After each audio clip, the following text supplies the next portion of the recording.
Oh, that It's intro crazy. gets me every What time. I like about the intro is that I can see a picture of Lord Veyruun and realize how flawless my cosplay is. That I've almost like side by side couldn't tell the difference. Couldn't tell the difference. I saw the picture. I was like, boom. I mean, the nailed most it. flawless cosplay is Tim. Yeah. Oh, No, yeah. I think the beard. I don't have the beard. Yeah. I didn't really- yeah, okay. I got to step my cause up. Yeah. Welcome everyone I need to more. session 5 of the Rotting Heart. We are so excited to be here and be back in the Margreve with all of you. Thank you so much for joining us tonight. We'll go around here and do some quick introductions, and then I will do some announcements, and then we're gonna just hop into it. Tim, take it away. Hey everyone, I'm Tim Carlson. I am the Blackwater. I'm the Blackwater for D&D. I'm the DM for Blackwater D&D. It's been a long weekend. I use he/him pronouns, and I am the DM for this mini campaign as well. Cody, why don't you take it away? Sure. Hi, my name is Cody. I play Vlad Nefir. I almost said Vlad Veyruun. That's not me. I play Vlad Nefir, the Bearfolk Paladin, Oath of Thunder. And my favorite vampire, thank you so much for asking, is a dead one. How about over to you, Utahime? I was still muted. Hi guys, I'm Utahime. I'm a cosplayer, streamer, and TTRPG performer. You can find me on the social medias at Utahime Cosplay or at Brianna DeCosta on Twitter. And I play Arathia, but she normally goes by Ray. She, her pronouns for both my character and myself. And she is an Alseid, which if you can imagine, a half partial elf, partial deer person. That is what she is. And she is a Circle of Owls druid. Nice. All right, and Gordy? Hi, everybody. My name is Gordy Lucius. I'm the host of a weird nature show called Frick, I Love Nature, which you can watch on CBC Gem. Just fresh and rolling out there. And I'm playing Franklin Heavyheart, who is the gearforged minotaur shield fighter. And Adam? Hi, I'm Adam. That's my name, and I play Vlad Veyruun, the brother of Vlad Nefir, a bear folk boreal soul sorcerer. You can find me other places, AD Lucasa on Twitch, where I stream. And my favorite vampire is Jared Leto. Hot How take. dare you? Hot take. There's so many. My favorite real life vampire. Could have said Blade. wow. You said Jared Leto. Wow. Anyone from Interview I have with no the words. Vampire. Anyone. No We're not live anymore. How dare you, man? And finally, of course, M, bring us home. Hello, my name is Em. I am the creative director and a cast member over at Blackwater D&D. I use she/her pronouns. My character tonight is Gully or Gulliver Canopykin. They are a Piney warlock, and they use they/she pronouns. And my favorite vampire is like literally anyone other than Jared Leto. So like, Wait, were we supposed to say favorite vampire? And I No, totally but just I'm jumping on We this. can go around. Okay, Mine's cool. the littlest vampire. I don't remember. No, Stuart I- Little? I do want to clarify. I am not talking about Morbius. I am talking about the the real human person that is also a vampire, Jared Leto. They Oh, went to Jared truly. Leto and they said, we've got a movie for you. And he went, oh, cool. What's I it can about? see And they went, myself. you're a vampire. And he said, I know. What's the movie about? That's like, that was how that went. Dude, he is a method Um, actor, and he absolutely. wasn't even methoding at that time. I am going to take it away with some announcements here, and then we're going to jump back into the campaign because it has been a while. So, Kobold Press, we are in partnership with Kobold Press for this amazing campaign. We're so grateful to be here. But Kobold Press has a brand new Kickstarter coming out that releases in early May. It's a campaign builder called Cities and Towns. Please sign up to be notified when the campaign launches. You can create and run 5e adventures that crackle with rich lore, dark plots, and glorious NPCs, a homebrewer's guide to building better fantasy cities. And you know that it's going to be that good stuff because it is Kobold Press. They have some of the best Such compendiums, such quality content. We love them here in the Carlson household. There's books stacked, Kobold Press books stacked everywhere. So please, you heard it here. Go sign up for those notifications. But other than that, we do not have any more announcements tonight. I am ready to see where this campaign takes us. Cam, take it away. Right. So, welcome. If you are new here, here's what you might have missed. Last week, our adventurers, or 2 weeks ago, our adventurers began their journey into the underforest. Traveled through the topsoil, where they came up against an aggressive plant intent on consuming them. And after a brief battle, they managed to destroy the vines. They discovered a block path, which they were able to open with water, as an unblighted section of the root system was desperate for untainted nourishment. Below, they found a village of minotaur, who welcomed them as guests of honor after they were able to retrieve the water and dispatch the violent plant. After they were shown the path to the underforest, they were invited to a celebration in the village of food and drink. And after Gully was urged to try meat for the first time by Veyroon, a hunger began to grow inside of her. And that is where we are starting. As Gully, you feel this hunger as the kind of minotaur are kind of milling about and eating and drinking, and you can hear the kind of sounds of merriment around you. You feel as you taste this bit of meat, there's something in it that you consume, and it ignites something deep within you. You watch as Gully just like scarfs down the meat, just like This hunger for blood. I need you to make a wisdom saving throw for me, please. It's good, right? Like it's Oh, really no. good. Oh, that's really weird. So, Oh, no. I build wise characters, except for this one. Oh no. Oh no! Ruh-roh. Ruh-roh. Raggy. Here Canonically we go. speaking, Veyroon is the closest to her, correct? Or closest to Yes. them. Yeah. If anyone's gonna get punished for this, it should be me. A wisdom saving throw? Mm-hmm. 5. Oh. Okay, so if everyone else other than Gully could take your headphones out for me. If Oh, it is boy. easy to do, or you can No. cover your ears. So, Gully, you feel this hunger overwhelm your senses, and you begin to sense blood everywhere. You are hit with this scent, and you realize that there is blood coming from your companions. You almost hear the vibrations of their heart in your kind of ringing in your ears as you feel the blight kind of creep farther across your face. And something inside of you desperately wants more meat, more blood. You can all reattach. See, Gully, it's delicious, right?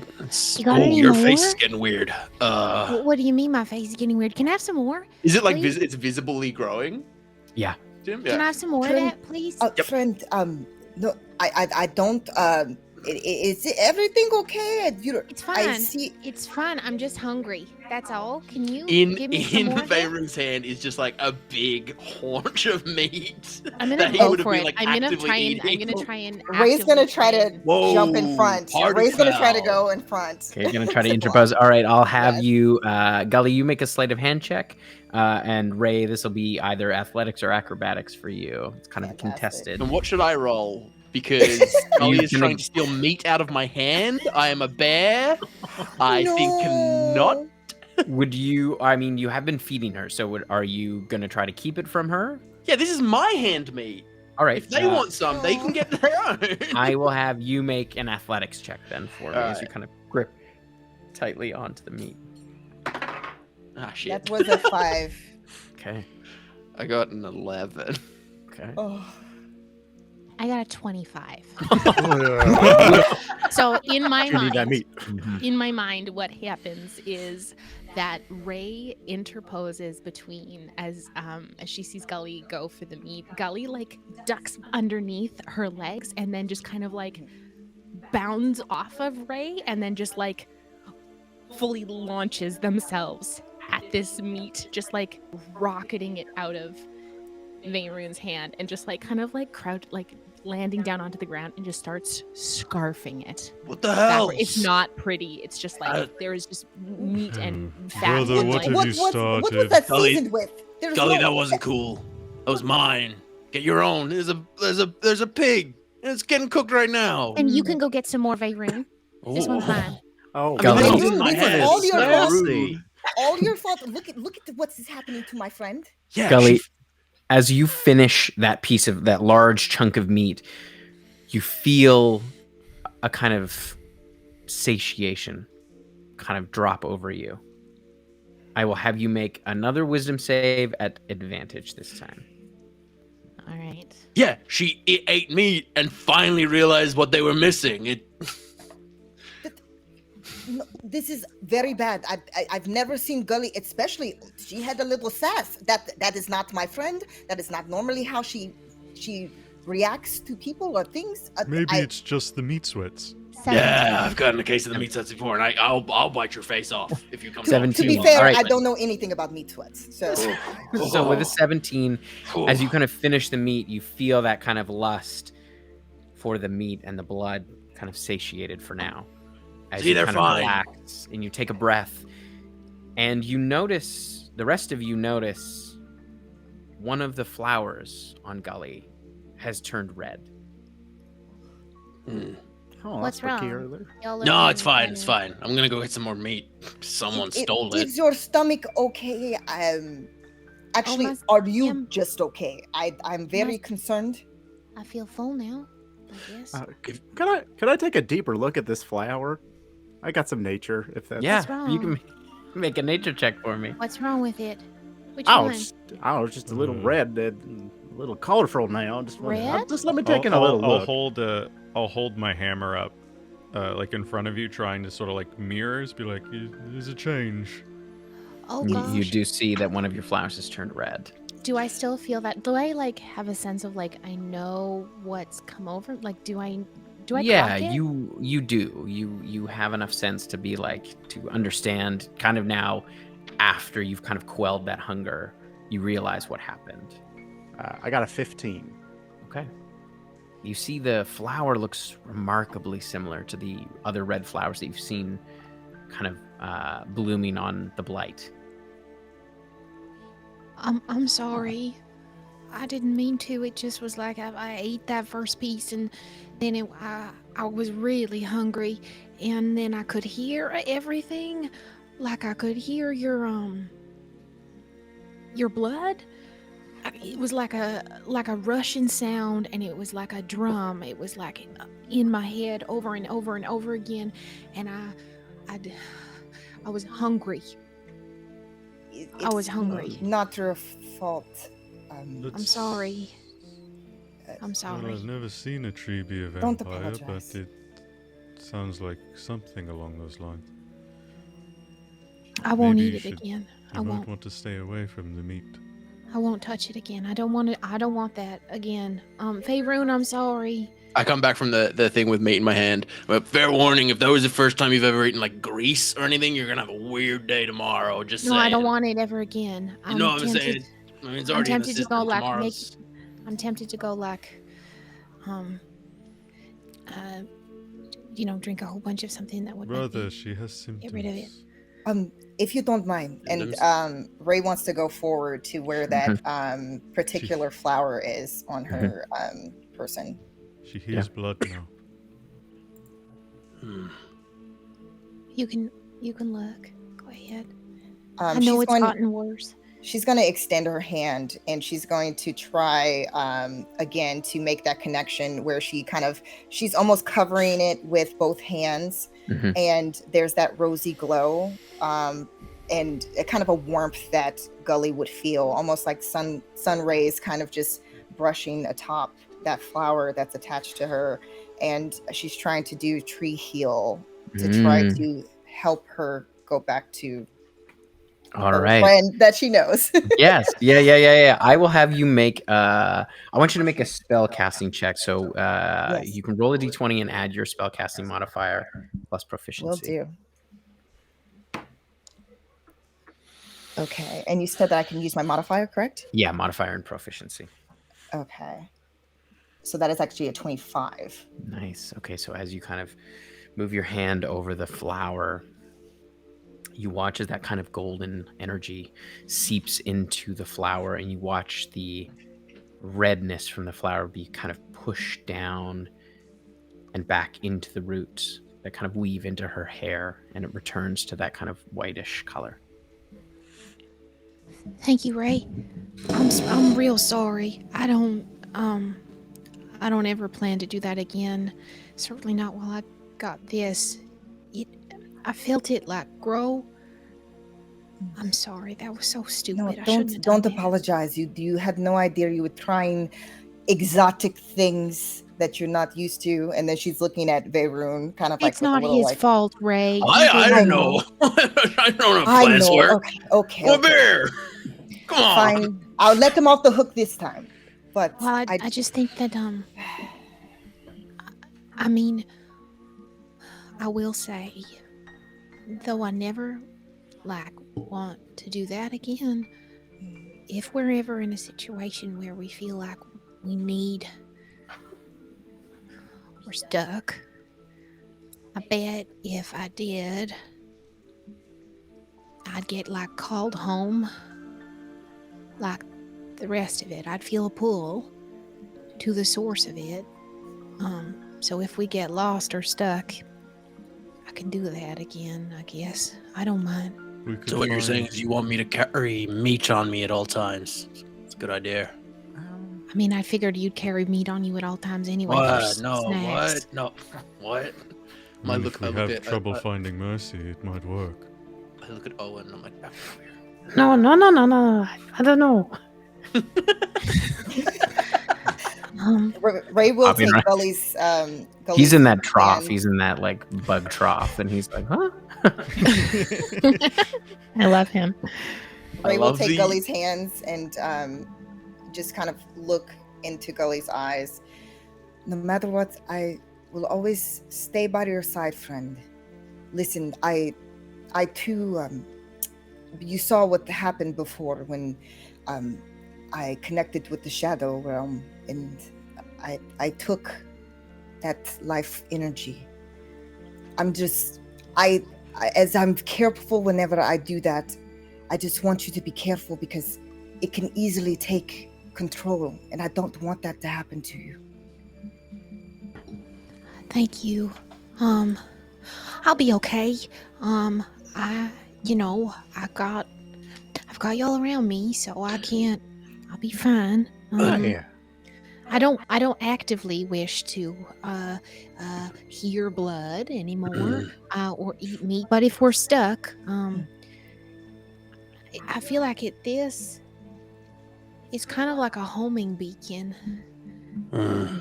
It's gonna get worse. It's just gonna keep getting worse as the farther we go in, and I've accepted that. I'm not.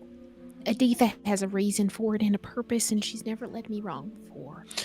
But Gully, aside from the evil that it released in you, how did it taste? It was really good. Yeah. I look at Ray. See? But no, I think Yes, it did release the deep evil within her, but tastes great. yeah.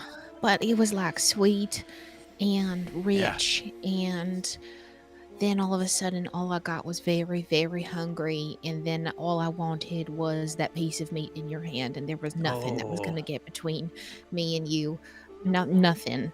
That's just the meat rage. Everyone gets the meat rage once in a while. Meat Have a little bit of meat, okay. and then you need a lot more meat. Well, I guess Classic. that's how I feel Arr. whenever I eat sprout salad. Sometimes. Oh, I do like just sprout need- salad. You and I Oh, are yeah, so sprouts. different. Sprouts, very good. Oh yeah. But not everyone has the blight, though. So Yeah. Well, Well- special case. Well, I will stick to non-meat related food going forward, and mostly, I mean, it's been a while since I've eaten proper, so I'll just I know we're below ground, so I can't get sunlight, so I'll just stick to roots and vegetation and fruit and stuff. I've still got some dried fruit and nuts in my bag, so I'll stick with that. Oh, perfect. Well, know that I'll always be behind your back too. You can't eat me. I ain't got no blood. Thanks, Franklin. I appreciate that. Okay, well, enough worrying about me. Let's enjoy the rest of this party before we have to go down into the big, scary, dark place. All right. Oh, yeah. Yes, let's. Has anyone tried Ecklet? It's pretty good. Oh, Veyroon, and she just Not for you, not for you. Obviously, not slaps for you. Veyroon on like the peck as she like Oh. walks past. Owen jumps on the ground and like runs over. It's pretty Fine, good. Actually. fine. It's pretty good. Dude. Ay. I realized too, if I just like lean down, it's like I need like a Owen. little cutout of a strip Yeah. that I can hang around my neck. As the party kind of continues into the evening, and they uncask the more of this like kind of fermented fruit, kind of hard cider that they make, and drinks are being passed around. There is quite a bit of celebration in the air. As you all are given quarters to sleep in, Kroll has kind of a section blocked out for you, and you all kind of finish your night. You all party and find your quarters and rest for the night. Is there anything you'd Before- like to do before your long Yeah. rest? Before, especially with what's happened, and especially since my blade has gotten so much worse, I'd like to. Is there any exposed roots in the cavern, or like, is there anything close that I could kind of go and try and like commune with? Yeah. There's some exposed roots, especially near the kind of tunnel to the underforest, the hole. Oh yeah, okay. So because I was with her name was Madib. Madib, yeah. Yeah, Madib. So when we went over to I am gonna sit on the edge of the hole, and I'm gonna just dangle my little leggies over. I'm gonna go by myself. I'm not gonna go with anyone. I'm gonna before bed. I would let people know that I was going, but I wouldn't try and hide it. But so I'd sit on the edge. I grab my talisman. Aditha, why are you making it worse? Or why is it getting worse? I know it's not you particularly, but you've got more answers than I do. Can you help, please? What is it just gonna take all of me or what? Because if that's what you want, then okay, but I just need to know what I'm in for. Please. As you sit kind of on the edge, holding onto some of the roots, you feel your vision kind of form into a tunnel as you kind of look down. And you feel almost like a pulse coming through these roots as your vision kind of extends through the root system and the tangled soil as it goes deeper and deeper. And you feel that pulse kind of moving through. And you hear her voice. I need your help. There is not much time. I can feel myself slipping away. But you are close. It will take everything I have to show you the way. I'll do anything. Aditha, just let me know what you need. I'm coming. Rest now. You are close. Okay, you hold on. We're coming for you. I promise. I would scamper up. As your vision kind of comes back and you scamper up. I would wake Ray when I came in. Ray, we're Yes. close. Apparently, we're very close, and Aditha says she can't hold on very long. I'm worried. Has she ever mentioned anything about being worried about this before? she said that when I was given the blight, it's because she wanted me to understand the pain of the forest to help fix it. And she said that I was on the right path and that Ecklet was the key when I've been talking to her all through the forest. But now she says that there's not much time. Do not fret. We're gonna do this together, and at least we have friends who are willing to help. I know. Okay, sorry. I just had to tell No. someone. It's okay.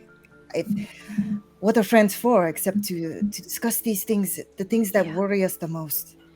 Thank you. I appreciate it.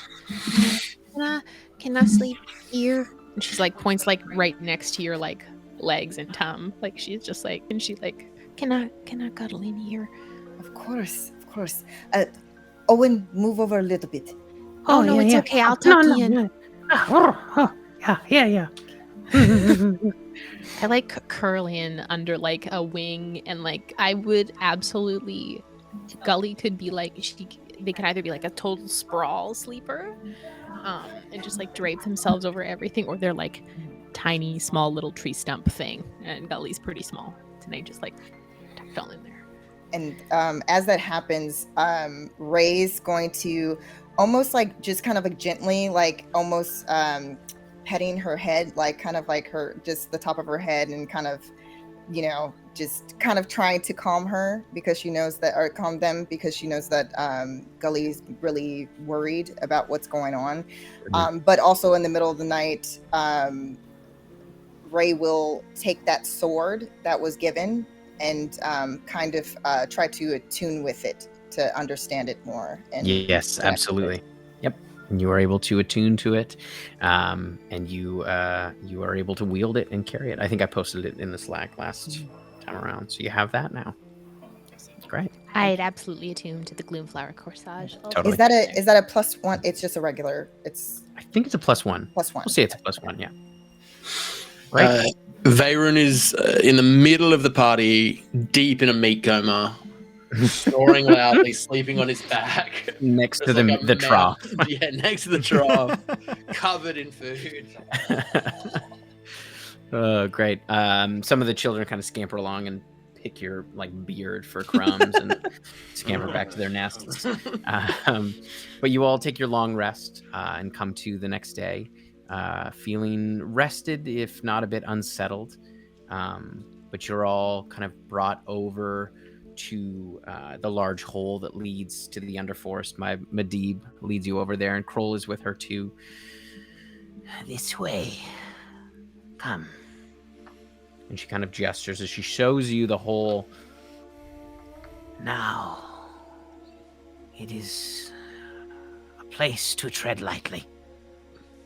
We will help you descend, if you wish. Yes. Yes, please. And you watch as she kind of gestures over, and a number of militars come over with kind of thick hemp ropes, and they kind of lower them down, and you each kind of get tied off. Ray, you get 2. They kind of lower you down with 2. Tim, as we're so go ahead, Adam. Oh, I was just gonna say you might want more people holding my rope. I ate a lot last night. I just. And you see a few other militar kind of come over. They're fairly like strong looking creatures, but a few more kind of come over, embrace you. Sorry, you were saying, Gully? I rolled for my Gloomflower corsage, Perfect. and I got 6 petals Nice. for today, which is great. I am going to use 1 petal.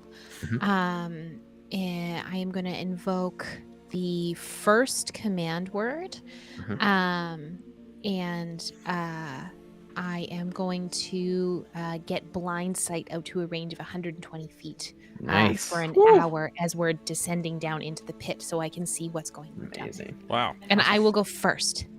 Okay. I would like very much like to go first because I'm the lightest, and I can sneak. All right. So you kind of head down first as you all begin to get lowered down. They lower Gully down a little bit more quickly. But as you kind of drop below that, it's about 120 feet down. And as you drop through the kind of soil, you start to see the roots become thicker and many of them lighter, kind of go from that kind of darker brown to almost like a lighter white. And you can see a kind of bioluminescence that pulses through a number of these roots. And the air is much more humid down here. It is hot. It is very hot and like damp down here. And you can see as you get to the bottom, you can see where tangles of blight have met with parts of the underforest roots, almost locked together. There is less blight. You notice less blight kind of where you are, but it is still present. But you don't see any of those red flowers at the moment. But you arrive, and as you hit the ground, you feel the ground beneath you is quite soft. The kind of soil is soft and rich as you land. Gully, you're first, so I'll have you make you can make a perception check if you like. Amazing. As I feel this like true soil beneath my feet, that's like unblighted. I like nobody can see this obviously, but like Gully just like huge smile and just like puts her fingers down into the dirt, just like wiggling my fingers around. It feels nice.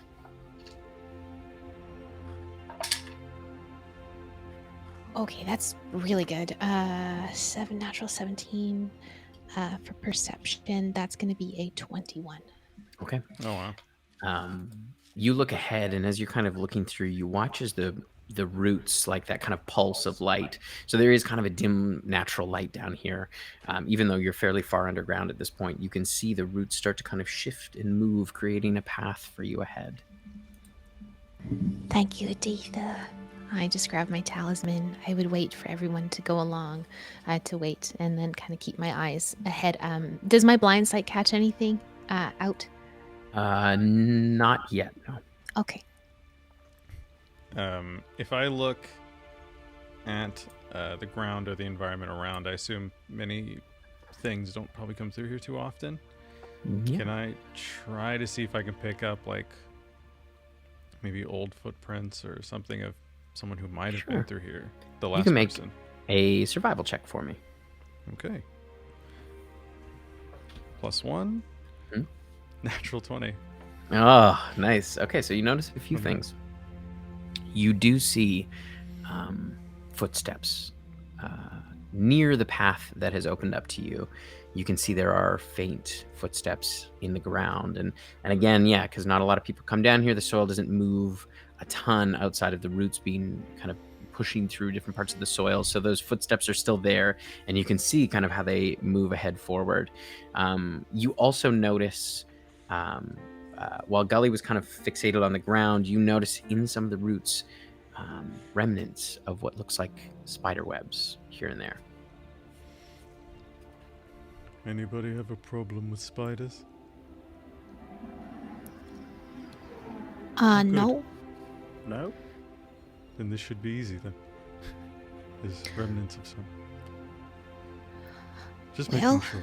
like webs or like Some eggs or... is webbing down the path. Oh, I mean, like, well, what size of spider are we talking about? I don't know. Do you want Sure, me we'll to find out. light the way for any tracks for us Does to it- follow? can everyone here see in the dark? No. Not us. It is dim light. It's not totally dark. Okay. With the bioluminescence. Well, let me head a little bit ahead. You guys keep the light, but I'm absolutely fine in the dark. I love it. Well, I do have the way to illuminate, so to speak, the path of this creature or person. Oh, Aditha told me she'd show it to me. Oh, She okay. parted the path when I got down here. That's why we go this way. Well, then you lead the way. Okay. All right. I would start scouting ahead, Tim. Okay. I'd try and stay about 20 feet ahead of the group. Okay. Just kind of scooting my little tree self through there. All right. I will have you make a stealth check and a perception check, as long as you're all moving stealthily, I assume. Yeah. Yeah. So I am. What is the thing that gives me I'm really good at stealthing? There's something else that gives me really good at stealthing. I'm gonna use no, I'm not gonna activate that yet. I'll just do a regular stealth check. That was a journey, but with a 15 plus 6 is going to be a 21 for stealth. Was there another check that you wanted me to make, Tim? Sorry. A perception check. Perception check. I got a 17 for stealth, Tim. Nice. I got an 8. 8. Okay. Thank you so much to my lovely Nice. dice goddess. I got a dirty 20 for perception. Dirty 20. Okay. I got a 17 for stealth as well. Nice. 15. Okay. All right. So you, Gully, you kind of scout ahead, and you see after about an hour down here of kind of following the path, and the fears has also kind of showed you where the footprints are, which follow pretty closely along where the roots are. After about an hour, it kind of opens up a bit, and there is no longer kind of a dense tangle, but it is more kind of spread out and sparse. And with your 20, you notice off to the left-hand side where the tracks do go towards, you can see there is, in the distance with your kind of blind sight of 120 feet, you see kind of just at the edges of your vision, there are a number of webbed cocoons. I would kind of like hold up and I know we were talking about spiders before, but the cocoons are over there. Now, we get big spiders back in the canopies, and best just to leave them well enough alone. At the end of the day, like a mother spider's not gonna mess with you unless you're either food or you mess with her nest. So if you don't do either of those things, then we're fine. 3 of us are food. But Yeah. You are food. Where Nafir and I are from, the ice spiders live under the ice, and if you walk past, they come up and grab you. Oh, goodness. So they got our cousin that one time. Right. Well, hopefully we don't anger or bother any of them. We'll just try and be quiet and you try know, to avoid the webbing. of course, yeah. I would watch where you step. Mind you, don't trip on anything or find yourself caught in something. All right. So do you guys decided to kind of take a wide berth around it? Yeah. All right. So you take a wider berth. Gully, I'll have you make one more perception check, and I'll have everyone also make another stealth check for me, please. 16. Did you want me to roll a stealth first since everyone else is rolling stealth? Yeah, too? sure. That'd be great. My 15. stealth check is an 18. Nice. 22. Nice. 7. Clank, clank, It's a group clank. check, so that's good. And my perception check is going to be a 19. Nice. Okay, so you give it a wide berth, and you're able to stay fairly quiet, kind of knowing what you're looking for. You move through the kind of tangle of roots, and you, Gully, you spy. You actually get a glimpse of it, and while you initially thought it was a spider because of the webbing, it does look spider-like. But you also notice that its body is somewhat elongated, and it has wings. And you see it kind of look up at one point, and you see the kind of 8 eyes, but kind of a draconic-like face. And you watch as it kind of like furls its wings around and kind of brings up a sack. And you watch it kind of fawn over the sack a bit as it spins more web around it and kind of delicately hangs it from one of these roots. It looks more like a drake. It almost looks dragon-like and spider-like. Dragon? A spider drake. Does it clock me? No, doesn't seem to notice any of you.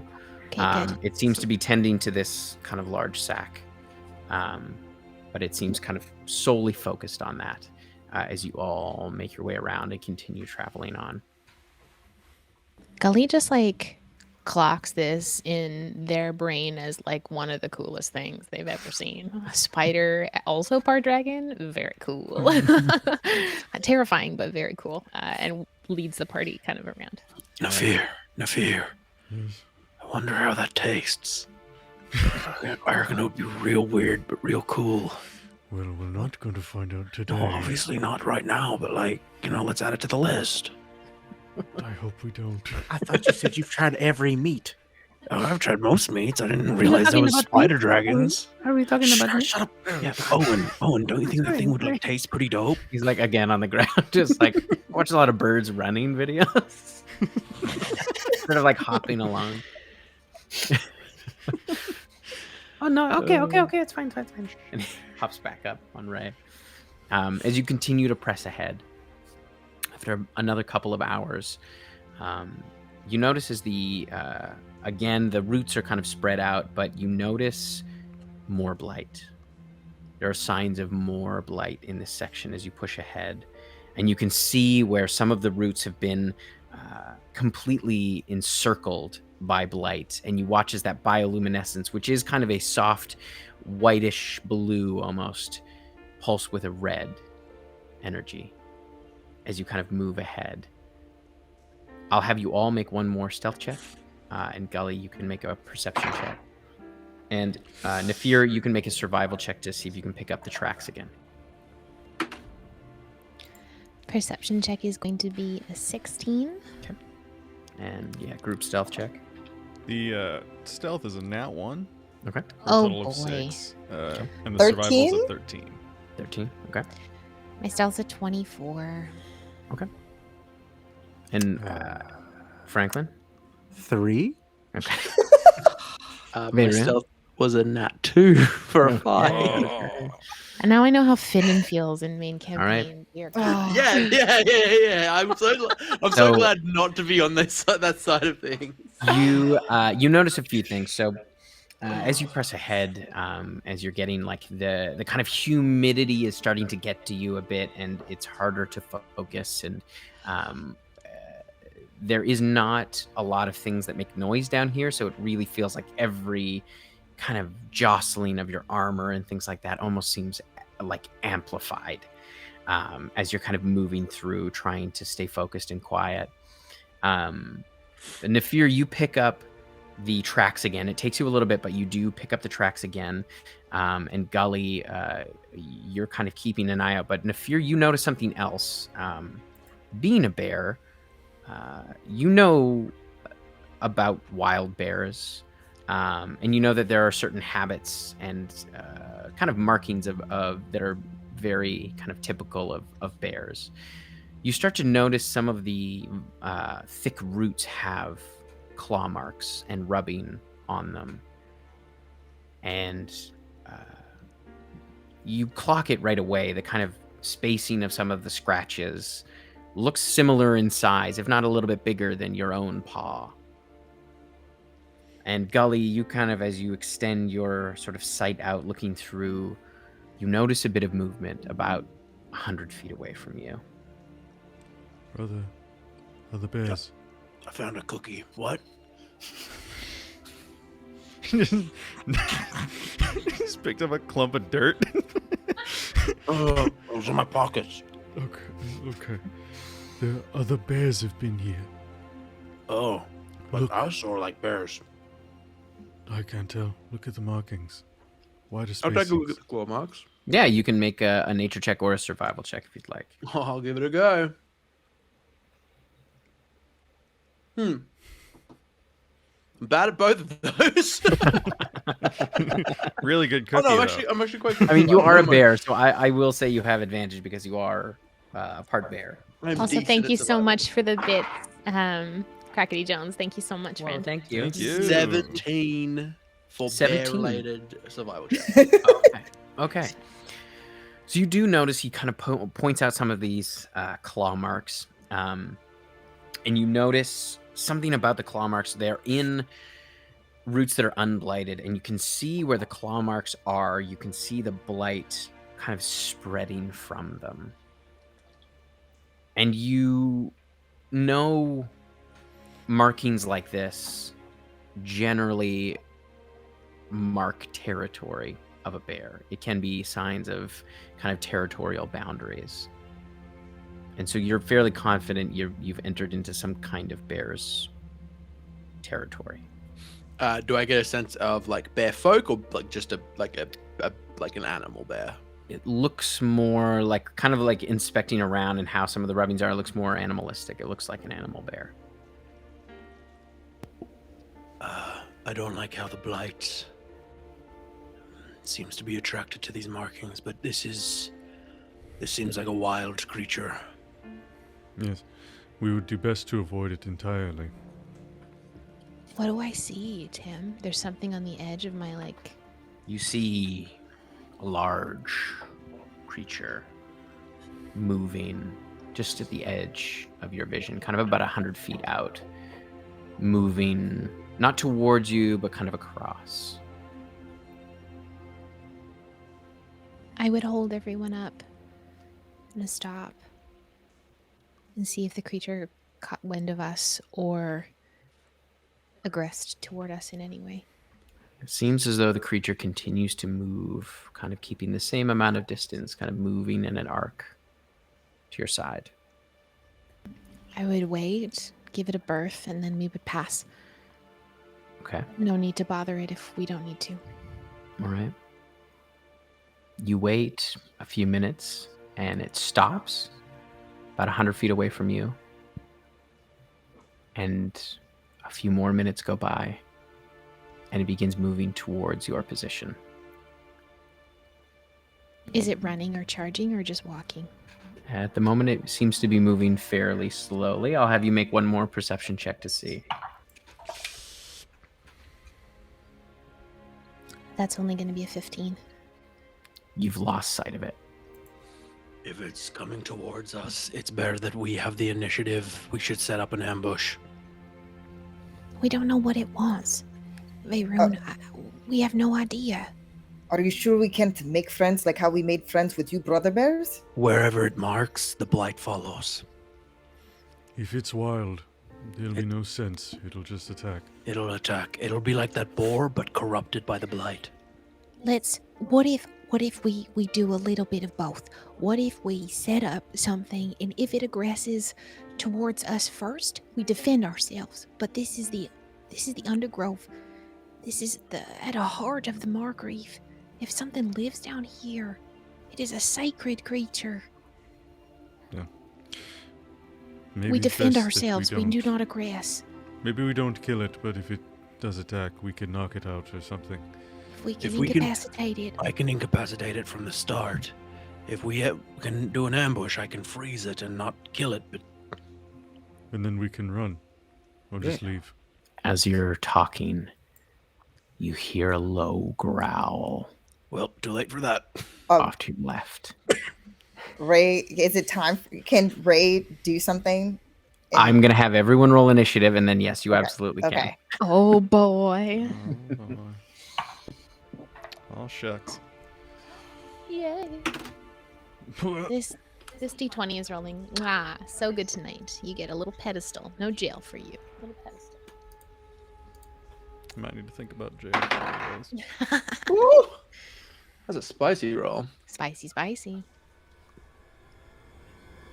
Thank you to everyone so much for hanging out with us in chat tonight. Thank you. All right, 25 to 20. I have a dirty 20. 22. All right. Ooh. Spicy roll.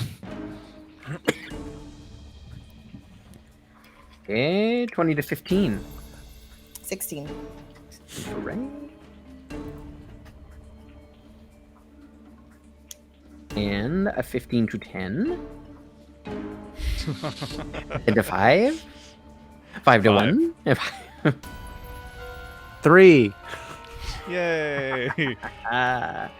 All right, so you hear this low kind of growl as you all turn, and about 30 feet away from you, kind of amongst some of these roots, you see these red eyes, and you see a large kind of hulking figure of a bear, and you see its head kind of low, and you notice the edges of its body seem to be sort of shifting with almost like a shadow-like quality. Veyroon, you are up first. I would like to stand to my full height because usually when Veyroon is walking, it's quite like he's pretty like hunched and like casual. I like unfolds to my full height, my arms go up in the air, and I would like to let loose a massive like bear roar. Just like, Okay. All right. I will have you make an intimidation check for me. 25. Okay. All right. So spicy. Okay, so yeah, you watch as it like as you do that, it kind of like it lifts its head up a bit, which like it doesn't raise up on its own kind of back legs, but it does kind of like it comes up a bit, almost as if like it's a less aggressive stance. Nafir. And I'm just like just trying to make myself look big. And was that my action? What was that was your that action. makes sense. Yeah. Let's look at see if I've got any bonus actions.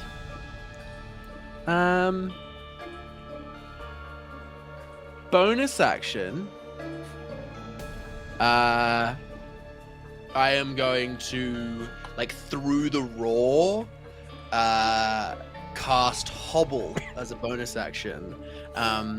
As small tendrils of ice kind of radiate off of my body, and the like moisture on the ground around its feet solidify and crystallize around its feet, and it needs to make a dexterity saving throw.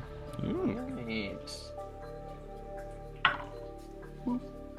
That is only an 8. Its speed is halved until the end of its next turn. So essentially the ice kind of like cracks up its legs and just kind of freezes it in place a little bit. Kind of feel it like, and you hear that kind of like growl creep in again.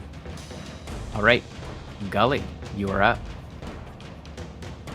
Okay. Following the plan that I had before, of not making the first stance against this creature, I am going to use my bonus action to cast Booster Shot on my crossbow, and I am going to. Yeah, I have to roll. I have to roll the d6 every time. I think that's what we determined last time. So you watch as like Gully basically just like pulls the somatic components would be like pulling the bolts or the bolts or the drawstring back, and I am like readying my crossbow, and I'm going to hold my action to fire it. If the bear begins aggressing, like actively aggressing towards myself or my friends, and I am going to like kind of move out to one side, flanking, like not flanking, but move to the right of Veyroon. All right. About 15 feet on his right. You watch as it like kind of follows you, and then it whips its head back around to the group. And that's my turn. All right, it is now the Wraith Bear's turn. It is going to, noticing your roar, it is going to roar back. And I need all of you to make a wisdom saving throw. Oh boy! No. Baleful roar. Is this considered aggressive, Tam? Not outwardly. It doesn't do damage. I mean, it's up to you. If it seems to be roaring in response, and it has this kind of like this kind of haunting quality to it.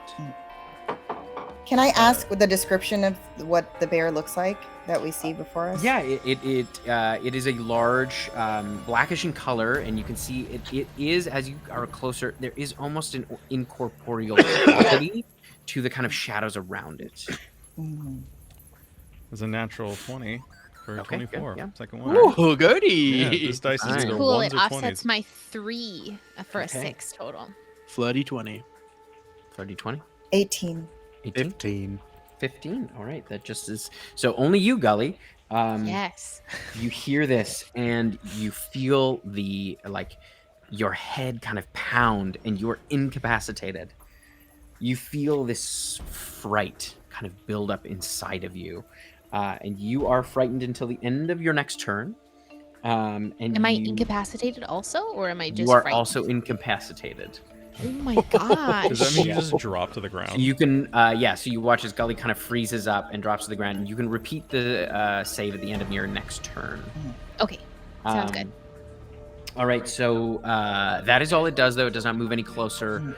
It has just let out this kind of baleful roar as this kind of, it echoes in this sort of otherworldly way through this kind of deep forest. Ray, you're up. Almost as if just instinctively, Ray seeing Gully get incapacitated in that way, Ray leaps forward. But as Ray leaps forward, and it's a very graceful kind of like hop into the air, you'll see where, and actually hear it, where her bones start shifting and her legs start to shift.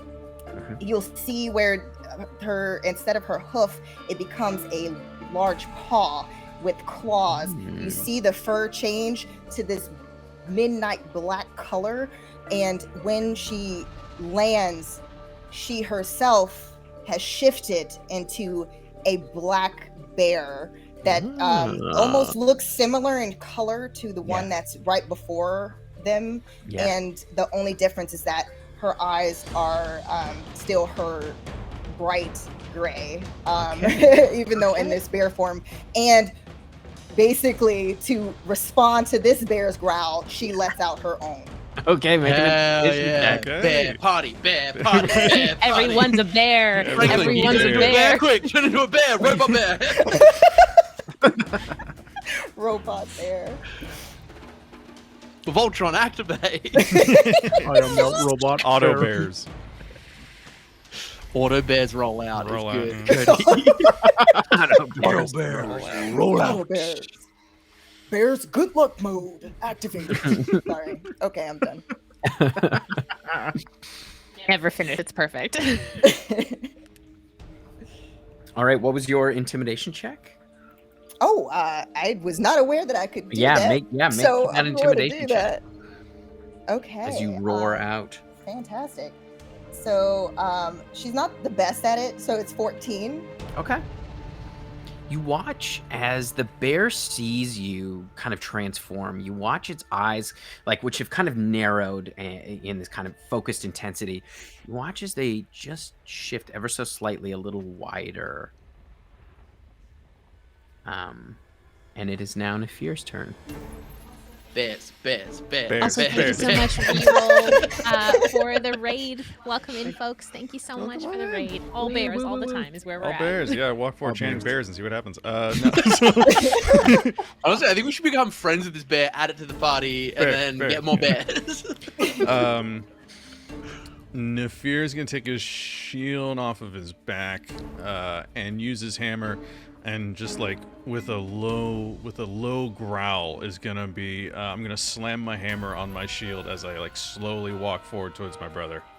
Okay. Just trying to make a lot of noise. Yeah, make that intimidation check.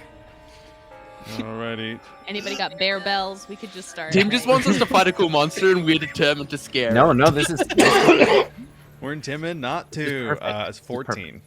14. Okay, so yeah, as you kind of again make yourself large, and you can see the bear's stance is kind of it is backing up slightly, its position is sort of shifting as you're kind of moving closer towards it. It is now Franklin's turn. Oh wow, I think we're scaring the shit out of this bear. This would be an amazing moment for Franklin to be like, I'm no longer a pacifist. Like punch every it other in the fight, face. Franklin's like, we should take it easy. Just and this one he's like, sprints no! forward and punches it. And also, just so you know, Franklin, there is enough light down here. There's pulses of light from the bioluminescence. There are enough to activate your shield if you wanted to. Just so you know. Is there I can maybe just use some of my fun insight to see if there's any advantages we could use around us, or the nature, or the history, to be You can a make ghost. Yeah, you can make. You can make a. I would say either an investigation check or a nature check or a survival check. All right, let's do Yeah, what you didn't see investigation. before was a big boulder above its head that says Acme, and there's a little vine. Yeah, and it's like, I stole this dynamite from the millipede people. Okay, I'll roll. Okay, so it's a 14. Okay, so as you look around, you can see the like you notice where it is standing, kind of like near some of these roots. You can see the like blight is starting to appear on some of these roots, just as it's sort of like its presence next to them. And you can see the like as the like flashes of brighter luminescence kind of are near it. It does shift its head away from that ever so slightly. Oh, this thing hates the light. It don't like it. Maybe I could like bounce some light at it or something. Is that my whole turn that I used up for that investigation check? Yeah, that is your. You have a bonus action still. Can I use my bonus action just to shield up in front of everyone? I'm assuming that we're in like a little circle. Yeah, you're kind of forming like. Guess I'm just gonna go up and just like make sure that people are safe if something happens. Okay. All right. We are back to the top of the order. Veyroon.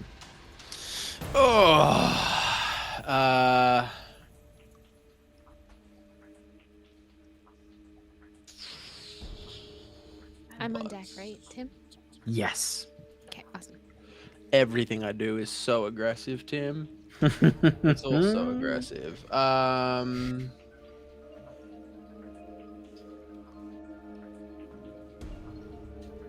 Yeah, I think I'm just gonna keep moving forward, just like making myself look big, and just like big, making myself look big and loud, and essentially making it realize that it is not in a preferable situation. All right, you can make another intimidation check for me. It's a 19. Okay, so as you move forward and you kind of roar at it, you watch as it hears that roar. You watch as it kind of shakes its head, and you hear it kind of it roars back in kind of a pained way. You watch as it kind of like as if it's sort of fighting against something in itself. It's like as you watch it shake its head and kind of like it. You watch as it almost would have slammed into one of these roots, but part of it kind of passes through as it kind of shakes its head. Ray, it seems cursed. It might need help or something. I'm not sure. All right. Ray lets out a growl. All right. Gully, you're up. Since I'm incapacitated, I can make the save, right? To try and break out the incapacitation.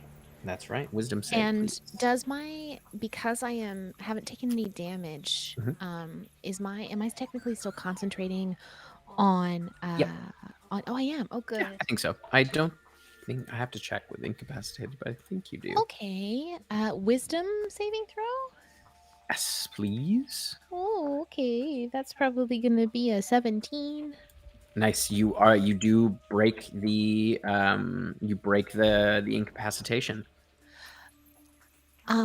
Okay, great. And that's the end of my turn, correct? It is, yeah. Okay, that sounds Oh, good. you do. I think you do lose concentration. You're incapacitated. Yeah, you do lose concentration. Well, dag nabbit. And I that is my turn. All right. It is now the bear's turn. How close are you, Veyroon? I'd probably be like 15 feet from it. All right. Okay. You watch as it again, it's kind of you watch as it moves forward slightly. It moves 10 feet. It is within 5 feet of you, and you watch as it is moving to kind of charge, and it's and it starts clawing at the ground. It is going to you watch as it kind of strikes out, but it seems to be struggling to do that. All right. So that is only a 10 to hit. No, that does not hit. Yeah, so you watch as it goes to strike you, but almost as if it kind of pulls back itself. And you can see its eyes, like now that it's that close, you can see its kind of massive body and large, sharp teeth. You can see its eyes. There is a kind of a golden color behind that redness that is so bright. You can see that is kind of around the eye as well, as it's kind of like... it is now Ray's turn. Okay, Ray, understanding what Beirun was trying to say, but is unable to do what she probably would have normally done if she was still in her original form. But she's going to try to go forward and basically bear hug this thing. Okay. So that way, basically, the rest of the party can possibly tame this beast. Okay. I will have you go to bear hug it, almost as if you were Like to charging grapple forward. it. Yeah. Yeah, charging forward. You go to grab it, and your arms pass through it. It is somewhat incorporeal. As you're even in your kind of wild shape, you are not able to grapple it. It is immune to being grappled as the kind of shadows move around it, and you are kind of face to face with this thing. Basically, after that happened, not knowing if this is even something that can be hit, Ray's going to, in bear form, attack it, but to try to see if, to show the others, I don't know if we can hit this thing in a normal way. All right. You can make an attack roll. Yes. And I do get 2 attacks, one with my bite and one with my claw. Okay. Okay, the first one, and that's going to be a 21 to hit. That hits. And the second is going to be an 11. That does not hit. Okay, so the bite... Oh, wait, let me see. Oh, yeah, okay, I had it correct. Okay, so let's see. 1, 6. So the bite does land, and then that is going to be 7 piercing, if it even... It does. You watch as your attacks are considered magical. So as you kind of go through, you do find purchase on this thing, and you kind of bite down, and you watch the bear kind of kind of rear back, and its eyes kind of widen as it looks at you. Nafir, you're up. Okay. I'm gonna move to the left of my brother, Beirun, but I want to still keep some distance, maybe like 40, 45, 30 feet. He's right up next to it. Yeah, I want to stay a little bit back. Okay. And I'm going to bite my paw open. And I want to take... Basically, what you'll see is sort of this mix of blood and lightning form a bolt in my hand. And I'm going to aim it at this bear and try to javelin it. I take 2d6 necrotic, but it will heal that amount if I hit the bear. It's called Life Transference Arrow. Whoa, cool. Oh, that speaks to That's my cool. cleric heart. Yeah. Will I Sick, also dude. have to do a dexterity saving throw right now? No, he has line. He was able to move to Okay, get line of okay. Yeah, I got out of the... Yeah. Yeah, thankfully it's not a AoE thing. Yeah. Does a 16 hit? That hits. Great. So you Okay. watch as this lightning arrow kind of shoots out. And what color is the magic as it shoots out? I would say it's this mix of a light, sort of like a teal, like the electric blue, sort of Yeah. like the lightning in my fur. It heals for 7 Amazing. So you watch as it shoots out, and kind of near where the bite that it just received from Ray, you watch as it gets slammed, and it kind of hits back, and you watch as some of that shadow kind of peels away, and you see like as it heals the bite, you can see the shadows kind of pull away, and you can see this kind of like thick brown coat underneath, and like you watch as one of the eyes as that happens. You watch as the red kind of recedes ever so slightly, and you see that kind of golden eye. And Ray, because you're so close to it, and Veyroon, you would see this too. There is almost a tinge of fear as it kind of rears back, the shadows kind of pull back down, and the red eye kind of takes back over. And it is you have healed it a bit. All right, Okay. It is Franklin's turn. Is there a way I can just use my shield to try to flash light at it without using the damaging effects? Sure. Yeah. So you go up and find kind of a kind of pulse of this bioluminescence, and you kind of redirect it off of your shield, which you are used to doing with this shield, and you watch as it hits the creature. It kind of recoils, and you watch as those shadows kind of pull back a little bit, and you see almost two forms. There's this kind of shadow layer, but underneath you can see this kind of like this sort of radiant brown fur underneath as it kind of recoils back a bit. It's like, hey folks, I think we can help this little guy out if we just keep on some more reflective stuff, maybe make some ice and just shine some light on this thing. I'll get close to it next time. All right, Veyroon, you're back up. Okay. Also, thank you, Vorpal Tales, for the raid. Hello, Hello, Vorpal Vorpal Red. Tales. Welcome in. All right. I want to do something maybe a little wibbly wobbly. Mm. Am I still fairly close to that ley line? Yes, you are. Yep. All of my magic is very aggressive ice magic. And here's what Veyroon's putting together, and this is what Adam's putting together. Is this creature, Gully keeps telling me everything's connected, all that hippie stuff. Everything's connected. This Nice, creature's you've down learned a here. lot. If it's down here, it's probably down here for a reason. The Veyroon understands ley lines really well, and understands that if he's very close to a ley line right now, this creature is probably intertwined with that ley line a little bit. Can I spend a 3rd level spell slot to try and tear away at the shadows by tapping into the ley line? Yeah, Okay, absolutely.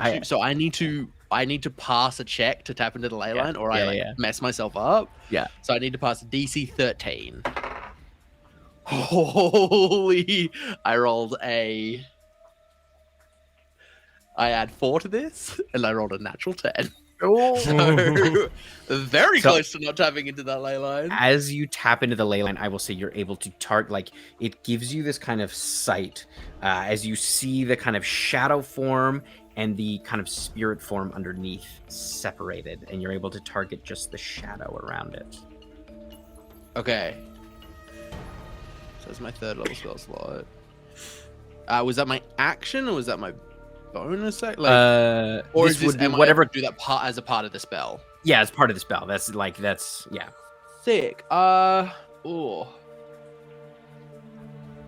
guess. So, yeah, for example, if you were to attack it, you could just attack the shadow and not hurt the bear. The shadow is related to the vampirism stuff, right? Seems like it. I have a spell called Freeze Blood.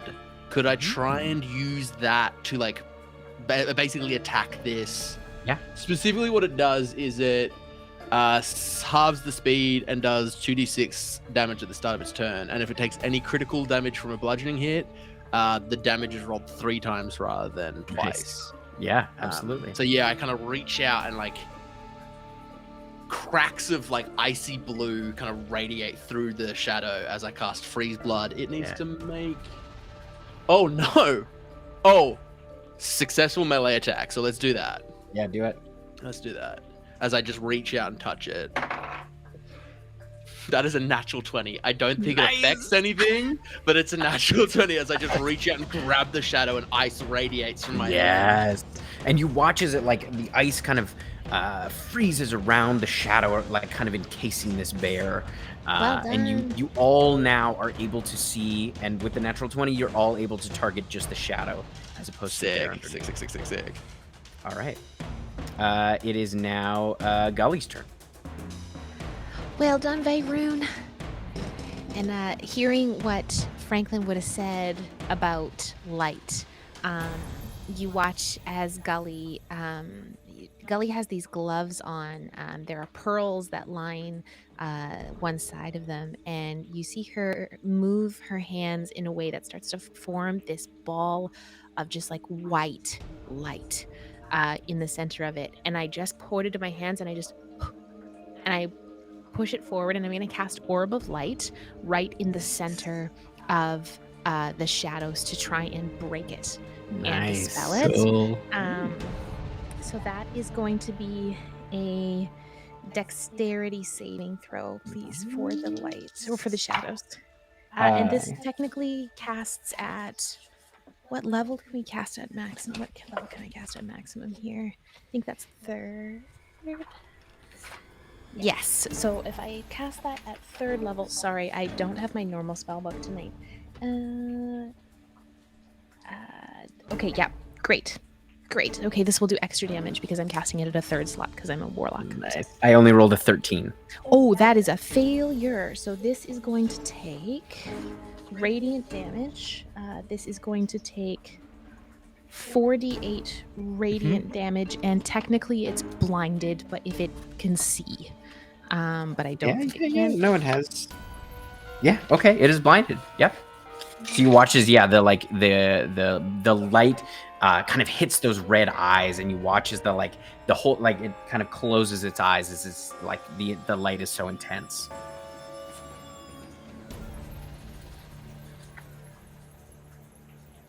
Let me roll it up here. 4d8.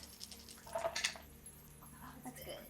7, 14, 20. That's going to be 25 points of radiant damage to Nice. this shadow.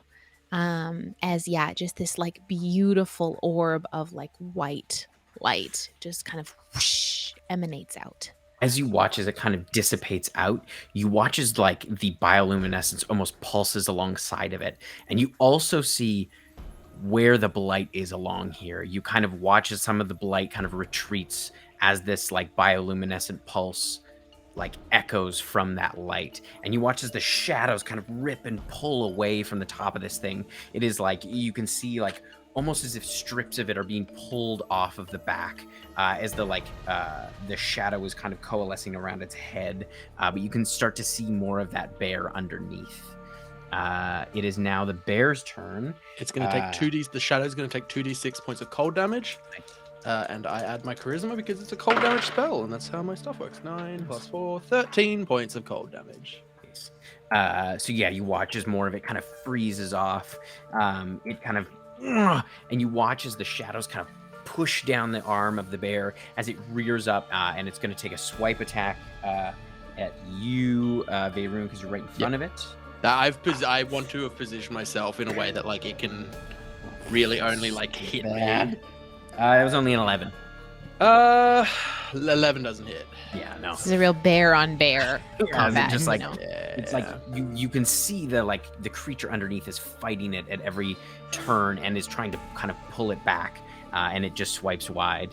All right, it is Ray's turn.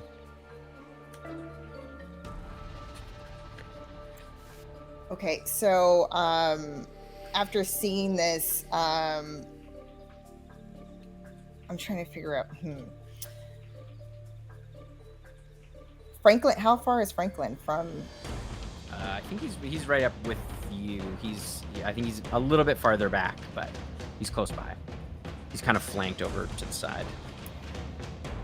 This is going to be kind of out there, but trying to figure out if there's a way for Ray to position Franklin, because Franklin is made of shiny metals, I'm assuming. Yeah. If Ray can end up nudging, like moving her large bear body to try to position Franklin to basically do some type of damage with the light reflecting off of his body. Okay, cool. I will have you make. Hey, why are you nudging me? What'd I do? Yeah, I'll have you make an athletics check Okay. to kind of push him where you want him to go. As you like in your hulking bear bodies. Okay, and you also said, bounced was right it a off the strength you table. said? Yeah, strength. Oh, fantastic. That is 21. Yeah. So basically just moving her big bear booty to nudge Franklin and kind of So push. You hip check me. Yes. And you watch A as lot of junk in Franklin's the trunk. body hits another kind of a beam of light and reflects onto it. You can go ahead and roll a d8 of radiant damage, we'll say. Fantastic.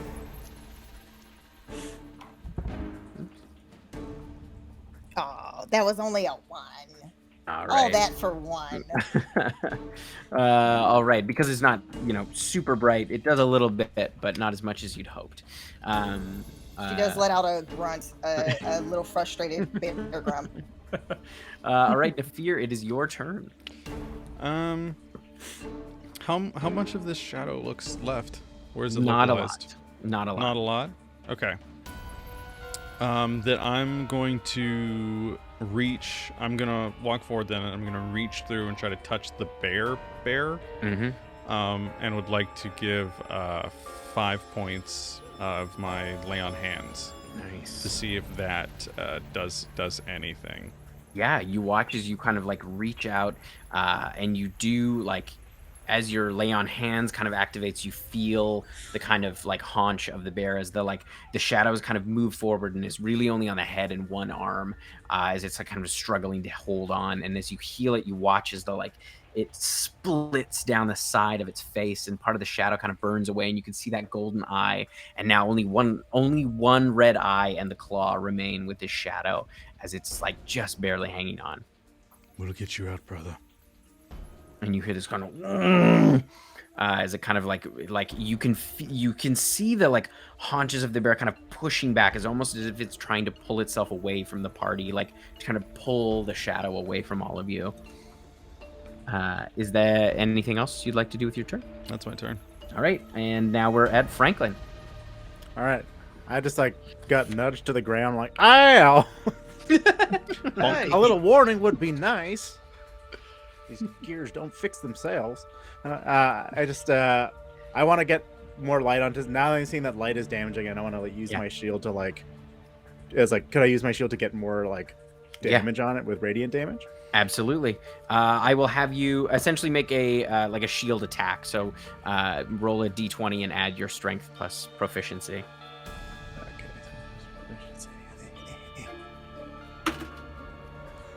All right. That's a 7. All right. So as you're trying to kind of get up and sort of jostle around to kind of you just get into position where there's kind of this bioluminescent pulse, but you're not able to get it in time as it kind of dissipates before it kind of bounces off your shield. And unfortunately, you're not able to. You do have a shove attack as a bonus action, I think, with your class. I do. Can you make? So you could try to shove the bear into the light. That's the other thing you could try to do. Ooh, okay, I'm gonna do that. Yeah. Since I failed that, I'm just gonna be like, let's get him into the light. Push him. You hip check the bear. Yeah.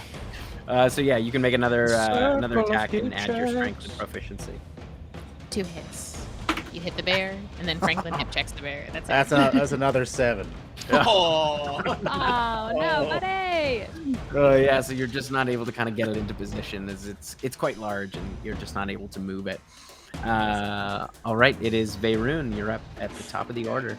I'm going to be casting a 2nd level spell here, so I'm going to need to beat a 12 to tap into that good ley line. I rolled a dirty 20, so we're good. I'm going to cast Bitter Chains, targeting the shadow. Okay.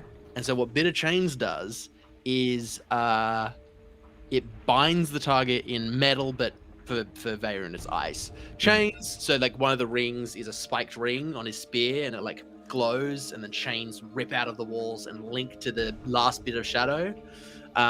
It is bound, can only move at half speed, and has disadvantage on attack rolls, saving throws, dexterity checks. If it moves more than 5 feet during its turn, it takes 3d6 damage. Okay. I am then going to try and move myself to encourage the bear to move the direction it wants to while the shadow is chained to the wall. So Okay. basically, I'm trying to have the bear rip itself away from the shadow, so that the Right, shadow okay. gets ripped off of it.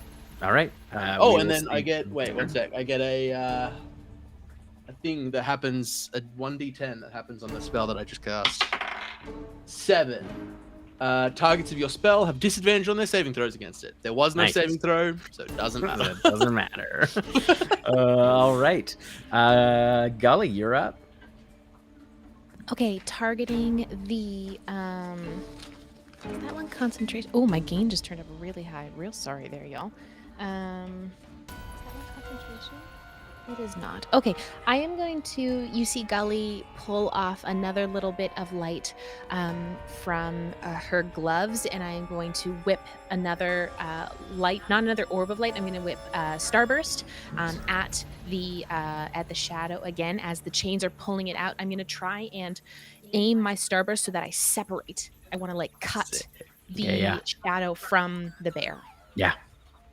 Okay, let me just look at the Cosmote. Yeah, you just see this little, it's almost like how a firework would start. It just kind of tings off, and then it would just right in the middle of where the shadow hits. And I make a melee. Nope, that's the wrong one.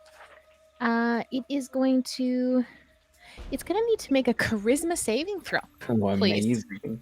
And it has disadvantage That's on saving throw? disadvantage. I think so, yeah, on saving throws. That is a natural one.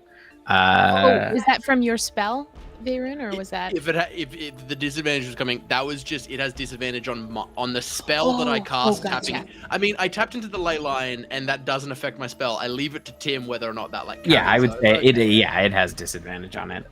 Because Cool. Yeah. a lot of my spells don't have disadvantage, and I tend to roll a 7 a lot on tapping into. I mean, don't have saving throws. Yeah. Amazing. So that's going to take 2d8 radiant. Roll it damage. up. Whew. That is going to be 12 points of radiant damage. Nice. So you watch with that.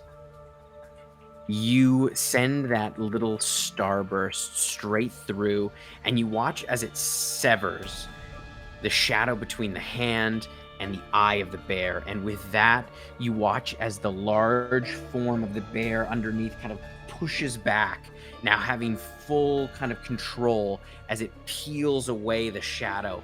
And you watch as the shadow kind of lingers for a second as the shadow on the arm dissipates with the chain, and the last kind of bit is hanging by that chain as the bear kind of breaks free of it, and you see that kind of red orb kind of flicker and disappear. And as the bear is writhing and trying to hang on, you just hear Gully say very low, "You get out of my forest." And you watch as the bear kind of stumbles backward. This large brown bear, you now see in its full form, has ripples of white fur along it as well. I'll drop down to all fours into my the way I kind of run sometimes. I'll drop down to all fours to show that I'm no longer aggressing. And you watch as it kind of stops for a second and pads forward over to both of you, Beirun and Nafir. Kind of snorts, licks your face. You feel this kind of ghostly lick. I lick its face right back. Turns to the rest of you, kind of, and you watch as it turns and begins walking through the underforest, and it looks over its shoulder and gestures. I think we should follow it. That's the sun. We follow it. And that is where we're going to take our break. Ooh, buddy. Bye, Oh Steve. my gosh. Mm. Don't Love go that. anywhere. There's We more will be back. bear action. More bear So many content. More bears. bear More content. How Ray's many, still a content that bear. you crave. Ray's still a how bear. many bears Still a can we bear. shove in this campaign? How many vamps? More, how many more, bears? And how many times Gully vomits tentacles out of their mouth? It's always more. It's always Always more. more. We will It's be always- back in like 5-7 minutes. Go grab yourself a beverage, preferably not blood. Grab yourself a snack, preferably not meat, because we all know what happens when we do that. And we will be back very soon. See you soon, guys. Bye. Oh, all right. So, you all follow this kind of ghostly bear. Oh, yeah. Absolutely, we do. I know We a sign follow- when I see We one. follow the spirit bear. All right. Ray is still in her bear form. Yeah, so you kind of lumber along, and the bear does drop back at one point, Ray, and like kind of pulls up next to you and sort of sniffs the air, and kind of like, kind of nudges you with its head, and continues forward. Gully, Yeah, I do try to listen at times. you're doing real good, Vayroon. You're doing real good. I'm proud of you. Gully's gonna take one of the flowers out of their hair, probably would like root around in what they can see in the braid. No, this is funnier. So wherever body hair would grow on like a typical person, flowers grow. So Gully like pulls up their legging and like takes a little flower off their leg and like hands it up to me. Thank you. I'm gonna take it and then tentatively eat it because I don't. I gave her the gift of food. I'm assuming that's what's happening here. I mean, You hear Owen go, "Oh my gosh!" and Do bears laugh? Because Ray is doing the equivalent of a bear laughing. Gully, Thank Gully was Thank like, you, Gully. No, What a Huh. tender moment. wait a Kind minute. of silly. I don't know why he ate Wait a it. minute. And I What? grab one more and I tuck it just behind his little ear. That's where it goes. Oh, you're accessorizing. Where I come from, usually gifts are meat/food based. Well, we all know. Well, we've all seen how those have Yeah. gone so far. Yeah, I so just thought that I lost in translation. I apologize. I'm sorry. Did I just eat you? Is that? imagine like, so you know, on a tree like that, like imagine like a fruit tree. You seen fruit trees before? Yeah, right. So there's like the fruit bit that you eat. Mhm. There's like the flower, and then there's like the bark and the seeds and stuff. I'm more like the bark tree part. That's just like a flower part. It's like, Because I know there was talk earlier about we're worried that Vayroon's gonna eat everyone. I can say with safety, you're safe, buddy. thanks, friend.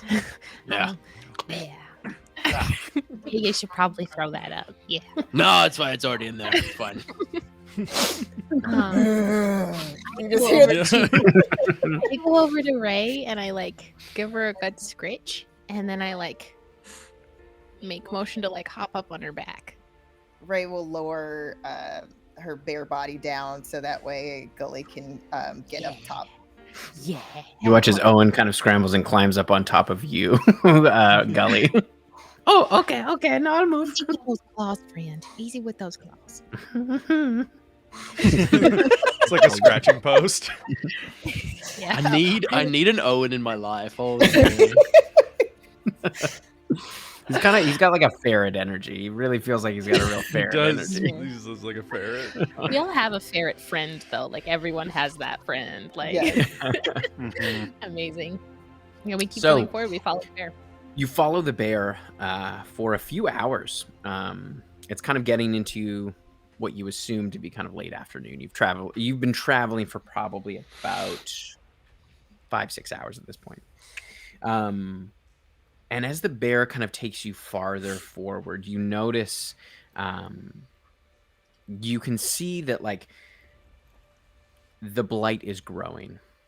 There is more blight as you move forward, and the bear kind of gingerly walks through to kind of stay closer to the unblighted roots. And Veyroon, you notice that it is also seemingly following a ley line. You can sense that it's tracking a similar line. Tim, can I have taken a short rest while sitting atop Ray for one of those hours? Sure. It's up to you. You can say no. Usually you can't take a short rest while traveling, but That's okay.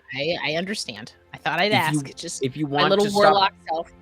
if you want to stop beforehand, you could all stop and take a short rest if you'd like. Yeah. I think that's smart because also too at a certain point, if it had been hours, Ray will go back to her normal, Right. her normal form. So you can say you traveled a little bit and then stopped to take a short rest, and you the bear, you can see as you stop, kind of stopped with you, and you watch as it kind of moves through and kind of is clawing some of the blighted roots, kind of clawing at them. Does as it look you're like it's trying to get rid of them? Yeah, it does look like it's trying to clear off some of the blight. Oh, sweet thing. Mhm. Great. So you all take a short rest. I rolled And some then- hit dice. Great. And then you continue on for another hour and a half. As the blight is getting more intense, you can see the path that you're following of unblighted roots is getting narrower and narrower. And finally, the bear kind of stops. And you can see the forest of roots stops as well. And there seems to be an opening. And you hear what sounds like rain. As you kind of come up alongside the bear, you can see there is a large lagoon in front of you. And dripping from the roots above is some kind of liquid into this large lagoon. I'm going to use another one of my pedals to access blind sight out to 120 feet. Okay. Tim, if I stick my nose in the air, do I smell anything? Do I smell metal? Oh, it smells like blood. Gully, I need you to make a wisdom saving throw. Oh, no. Oh no. No. Oh, no. Where's my favorite? Okay. We're rolling the good d20. Okay. Has Adam done this to two characters now? First Owen, and No, I've always liked meat. Meat crazy. Wait, Yeah. what? I love that you're calling it Adam, not Veyroon. There is a separation between those two. Thank you very much. Is there? I know your dietary You are habits. all Okay. getting. I did buy you all. You know how you can get a fruit basket as a celebratory. Like we've done this campaign together. I have. You're all getting meat baskets, and it's just all meat. So it might not, travel that well, but fingers crossed. Fingers Ooh, crossed. I'm excited. With a decent roll, that is going to be an 18. Okay. You feel that hunger start to rise up inside of you as you smell this blood, but you're able to quell it before it overwhelms you. Well, I'm feeling that hunger again. I got a handle on it for now, but we're close to something. Would I don't like eating this. more meat help or hinder? Oh, no, don't give me anything. I Don't just even said show it to me. when you ate that big piece of meat, you were like, that was good. I'm done now. That's only in extreme circumstances. No, not it's because it's now. here. It's here. Can I go? I want to go closer to the lagoon. Yeah, you kind of go up to the kind of shore, which is about 20 feet ahead of you. And you can see it doesn't appear to be very deep water. But this lagoon goes for probably about 300 feet or so. It's difficult to fully tell, but Is From it what you- water? it is not water. Yeah. Is it blood. is that it does it's like the line stops. There's no way around this lagoon. You like look across, and it seems to be it's fairly wide. You could try. You're not sure how many hours it would be to kind of skirt around this whole thing. Wait, it's fine. We can cross this. Gully, you hop up on my shoulders. Are you sure? And I'm going to reach down, and at the shoreline, I'm going to etch the... I know the name, I don't know the name. Is it Izaz? Izaz. The Izaz rune as a action. And 220 square feet of ice are going to form in a straight line. Nice. I'm going to probably make it... I think 5 feet wide would be... Do I think 5 feet wide would be precarious and I should do 10 feet, or like 5 feet wide would be... Up to you. I'm going to do 10 feet wide. Okay. Which means we get 110. 25? 110. 110 feet across. Okay. Brother, before you go across, and I'm gonna hold my hand out for a predator handshake. Slam it together, and I'm like, As you do that, I electrocute you a little bit. I'm gonna cast heart to heart.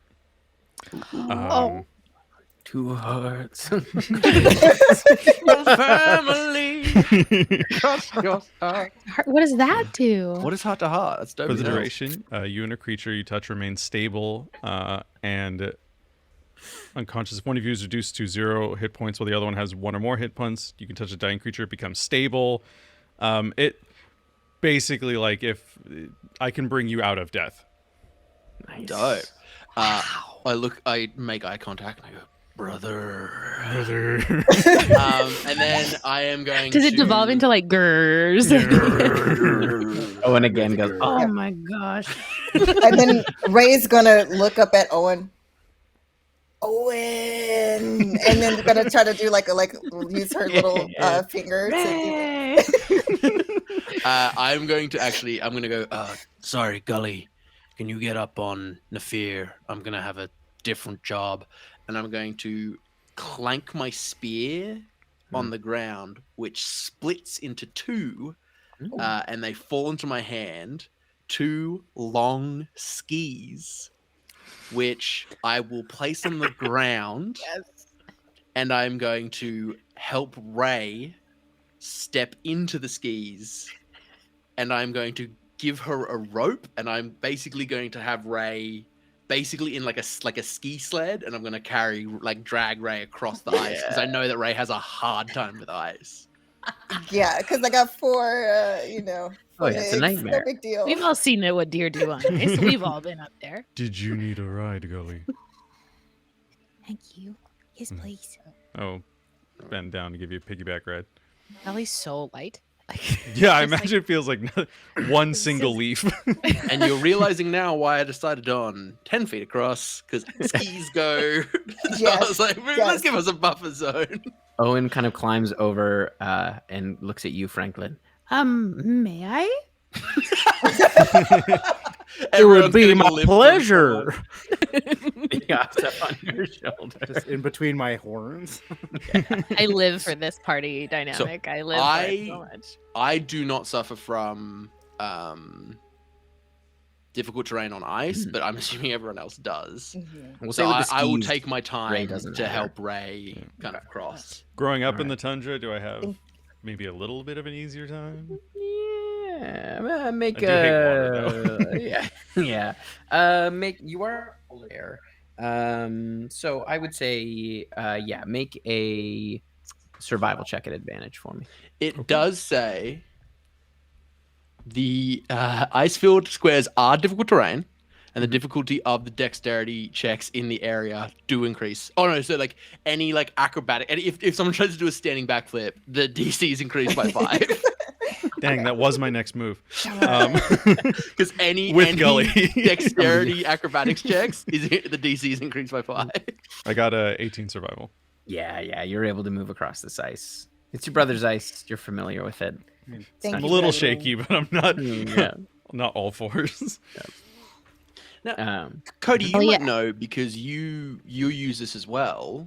Do you know if there's what's the limit to? It doesn't say like the recharge or. On the so there's different levels. Usually for the first like rune bonuses, I think those are just all the time because they're like carved into armor, carved into weapons. Fourth level, at least for mine, Taurus as specifies 5 times or up to an hour. I just Oh, so it assumed specifies those if- were once a day. It doesn't say on them. Yeah, it same doesn't thing specify with me, so I'm my just gonna 5th once a level. It day says makes sense. 1 hour. Because my 4th level does not specify at all, so I'm just gonna assume it's a once per long. None of rest them kinda say thing. uses, but I imagine it was like, I imagine it's a once a day kind of thing. Uses beans. stuff like that is. Cool. Because it says it's non-magical and melts normally, so. Gully not- is up on top of Nafir. Absolutely is beginning to braid. There's like lots of braiding happening. Hell yeah, it's awesome. If All you right. would love the braids. So it's I still love the idea slippery that for when- me, though, right? Oh yeah, it is still slippery for you, Franklin. With your metal hooves. Owen's wings just every once in a Oh, while. I just forgot you trying, had hooves like, as well. trying to catch In itself. my Not sure in if you're my gonna mind, fall. I imagined you having like almost like robotic claw feet, and I don't know why. No, it'd be robot hooves. They're hooves. They're robot robot metal hooves. hooves. Metal I hooves didn't would think of that. suck for eyes. You're just moving at half speed, basically. So you're just moving a little slower. But I assume everyone's probably. I'm moving dragging. I'm dragging. Also, he'll Ray. I'm sink. assuming I'm moving pretty close, slowly. I will never forget. I will stop giving you trouble for the meat now, because this is a labor of true friendship. Nah, it's fine. The skis are cool though, right? I was looking for an excuse to use them in this forest for a Damn. while. So proud of our team. Look at us go. We're just one As- nice little unit. As we're moving out together, I'm keeping my blind sight out to 120 feet, Okay. both sides, and I am like, I would start off braiding, and then Gully realizes she has a job to do, and I'm gonna keep a really good sense of like I want to see where the dripping is coming from, and I don't want to be hit with that blood. Okay. I really don't. You that's will have to. interesting. Okay. So as you kind of head out on this path, you see that it's dripping from blighted roots above you into this large lagoon. And I'll have you make after about halfway, as you're kind of like watching for them, I will have you make a dexterity saving throw. Okay. 17. Okay, so yeah, you do manage to dodge a number of drips as they kind of are slowly forming and dropping down. You manage to dodge out of the way so they don't hit you. But you can feel part of the blight kind of moving up and almost reaching out Oh yuck! as you're going. Kind of like seeing the motion, feeling the motion on the ice a little bit because it's not all the way down to the shore. It's like a Yeah. piece of ice. I look back and I go, "Golly, the shield on his back. Hold it above yourself." Oh, okay. Oh, it's a Is that good okay, idea. Franklin? Sure. Nafir's shield. Oh, Yeah, you can Nafir's use shield. Nafir's shield. Anyone's shield. Like, Okay. know. Yeah. I grab Nafir's shield and I like hide underneath it. Nice. So you kind of manage to, and you hear the drips on the top. As you move forward, you get about 20 feet from the end of your ice platform, and you can see there is still another probably 130 feet to the other side. But you can see there is what look like there is kind of a patch of unblighted roots on the other side. And Gully, I'll have you make a perception check as you're kind of reaching out with your blind sight. I have a question, Tim. Could I use a 3rd level spell slot to recreate my level 4 ice path? Yes. Basically to like recharge the rune magic. Hmm. Cool. Perception check is going to be an 18. 18. You notice the blood just near the end off to the left is moving slightly. Oh no. I would lean in really, really close to Nafir's ear, and you just hear this like tiny, windy, whispery voice. There's something in the water. There's something there. As you say that, you watch as the blood kind of pools together and shoots up, and you see this like humanoid-like form kind of rise up out of the water. And I need everyone to roll initiative, please. no. That's my third natural 20 of the night. Oh, Nice. hey. And that's my first nat 1 of the evening. Yeah. Oh, yay. Yeah, and it's totally on brand for the one who sucks on ice. So there you go. Skis didn't help. How does this work? I don't know. Pizza when you should have French fried. I'm gonna continue eating pudding cookie. All right, 25 to 20. I too got a 22. nat 20. Ooh. What is your what's your dex be- modifier? Mine's It'd plus be 2. plus 1, so 21. Nice. All right, so it's Nafir, then Franklin, and then 20 to 15. 19. 18. Rune is 19, and Gully is 18. And Ray. Hello. You know, we won't put a number on, right? We'll just say she goes I after mean, Gully. technically it's 3. Yeah, nice. Okay, cool. All right, then Nafir, you are up first. As about near the end of the platform, so about 20 feet away from you, you see this large, it looks almost elemental, but you can see the blood kind of forming into these large, kind of claw-like hands, and this kind of like terrifying mouth. Yuck. Okay, shoot. I'm going to, unless Gully would like to come with me, I'm going to put you down. It's up to Gully on that one, whether you want to stay. How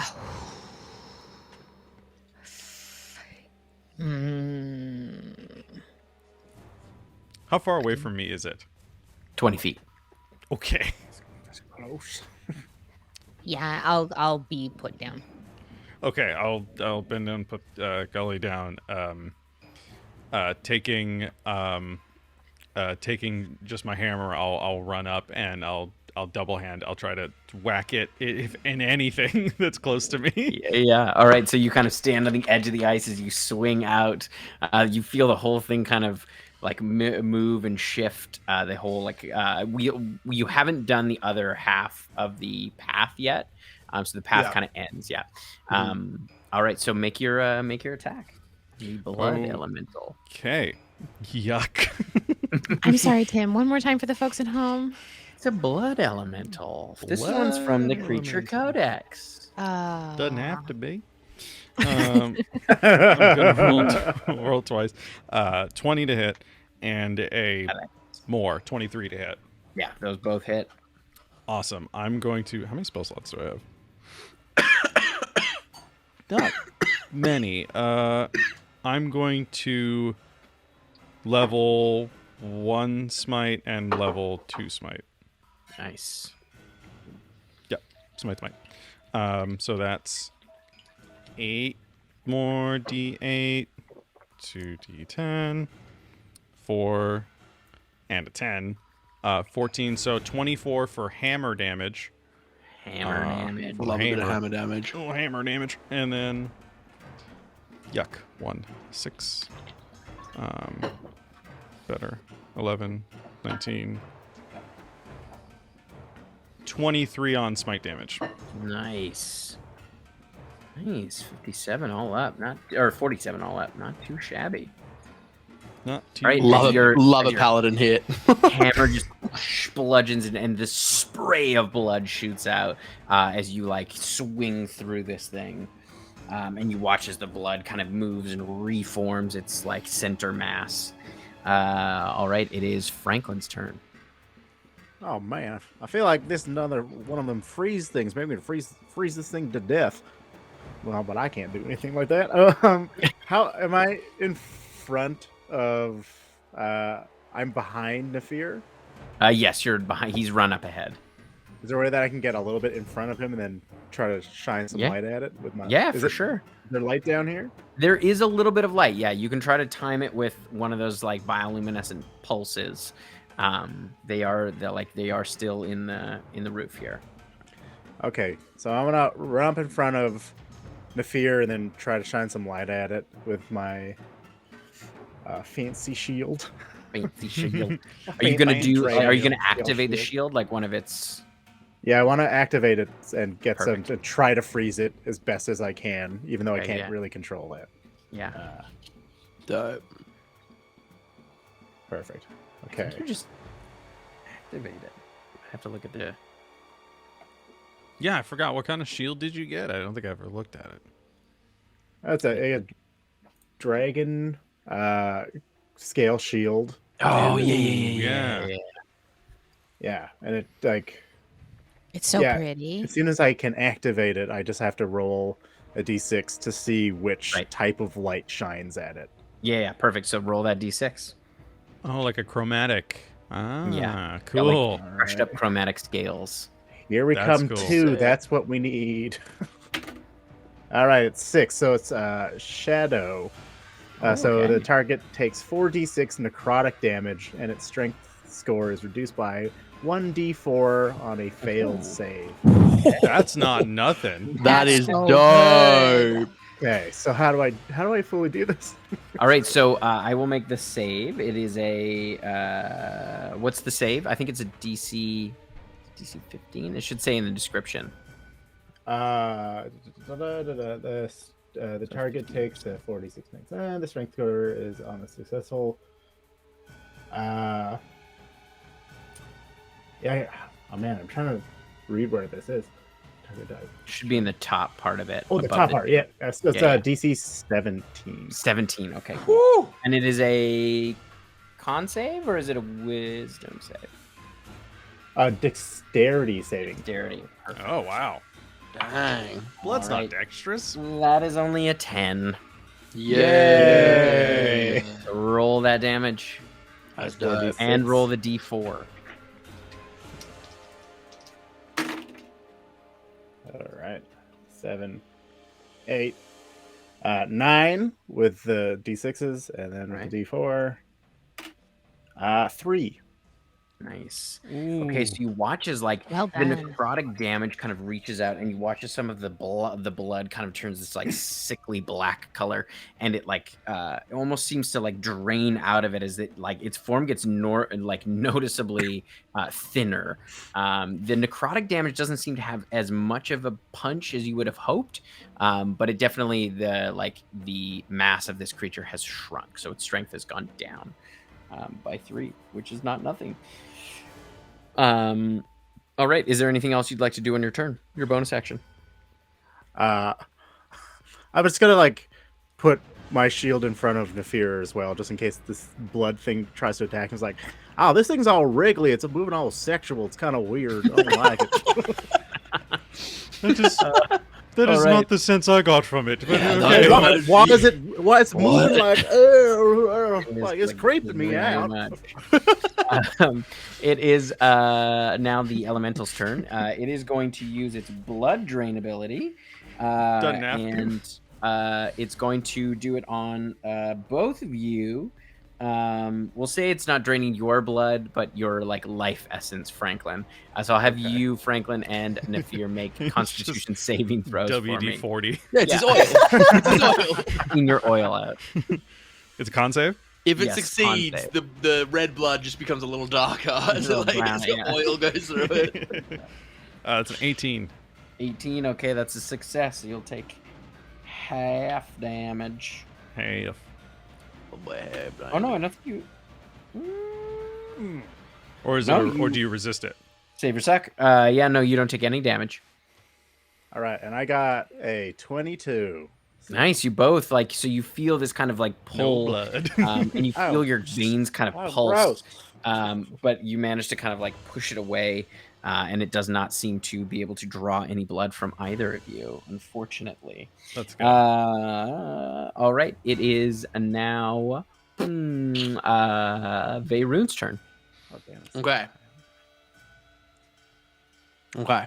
It's 20 feet away from the edge of the platform? Yeah. Cool.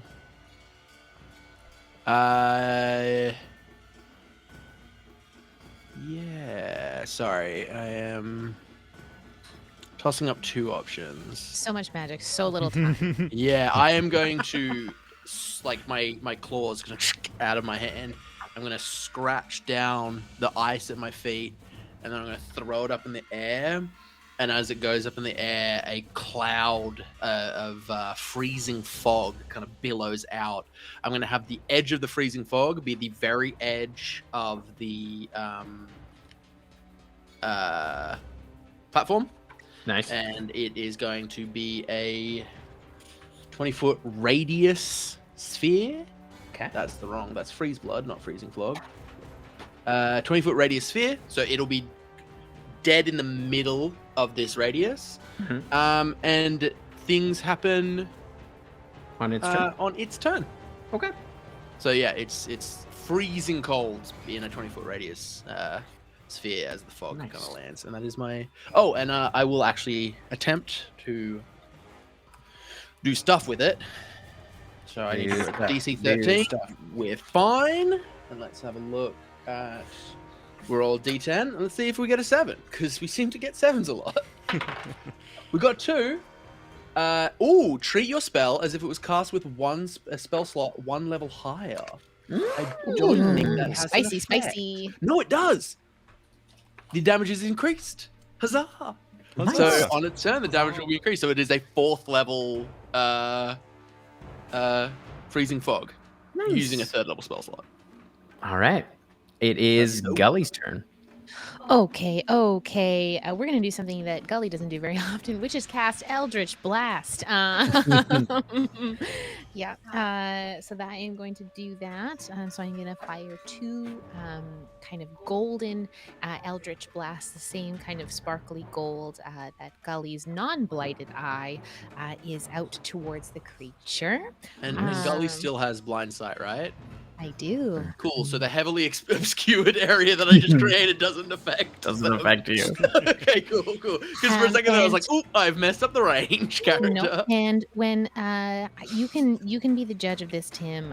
When I hit a creature with Eldritch Blast, the creature must succeed on a Dexterity saving throw against my spell save DC, or be grappled by roots, vines, and other vegetation with my Entangling Blast, which is my invocation, which is one of my Margreve. Nice. That's so cool. I went full Forest Friend. That's what I did. Forest. Brand. But that also doubles down with what I've done because it needs to not be in the fog when. So we have a lot of like you don't get to go anywhere. You don't get to spells, leave and I really unless like you it. say you leave. Between myself, Ray, and Gully, Yeah. it's just We like just put don't bad guys move. on timeout. And then if they do get close, Franklin and Nafir are like, no. No. That's going to be a 17 to hit. That hits. I will roll the other one as well, and it's gonna roll its Dexterity saving throw. That's a natural one. It's gonna be a 23 for the second one, so I will roll. Nice. Yeah. So it's 2d10 plus. Oh my god, it's been a long time since I played a warlock, and I never catch Eldritch Blast. So 2d10 plus my spell save or my spell, and charisma modifier. Is that what it is? Yep.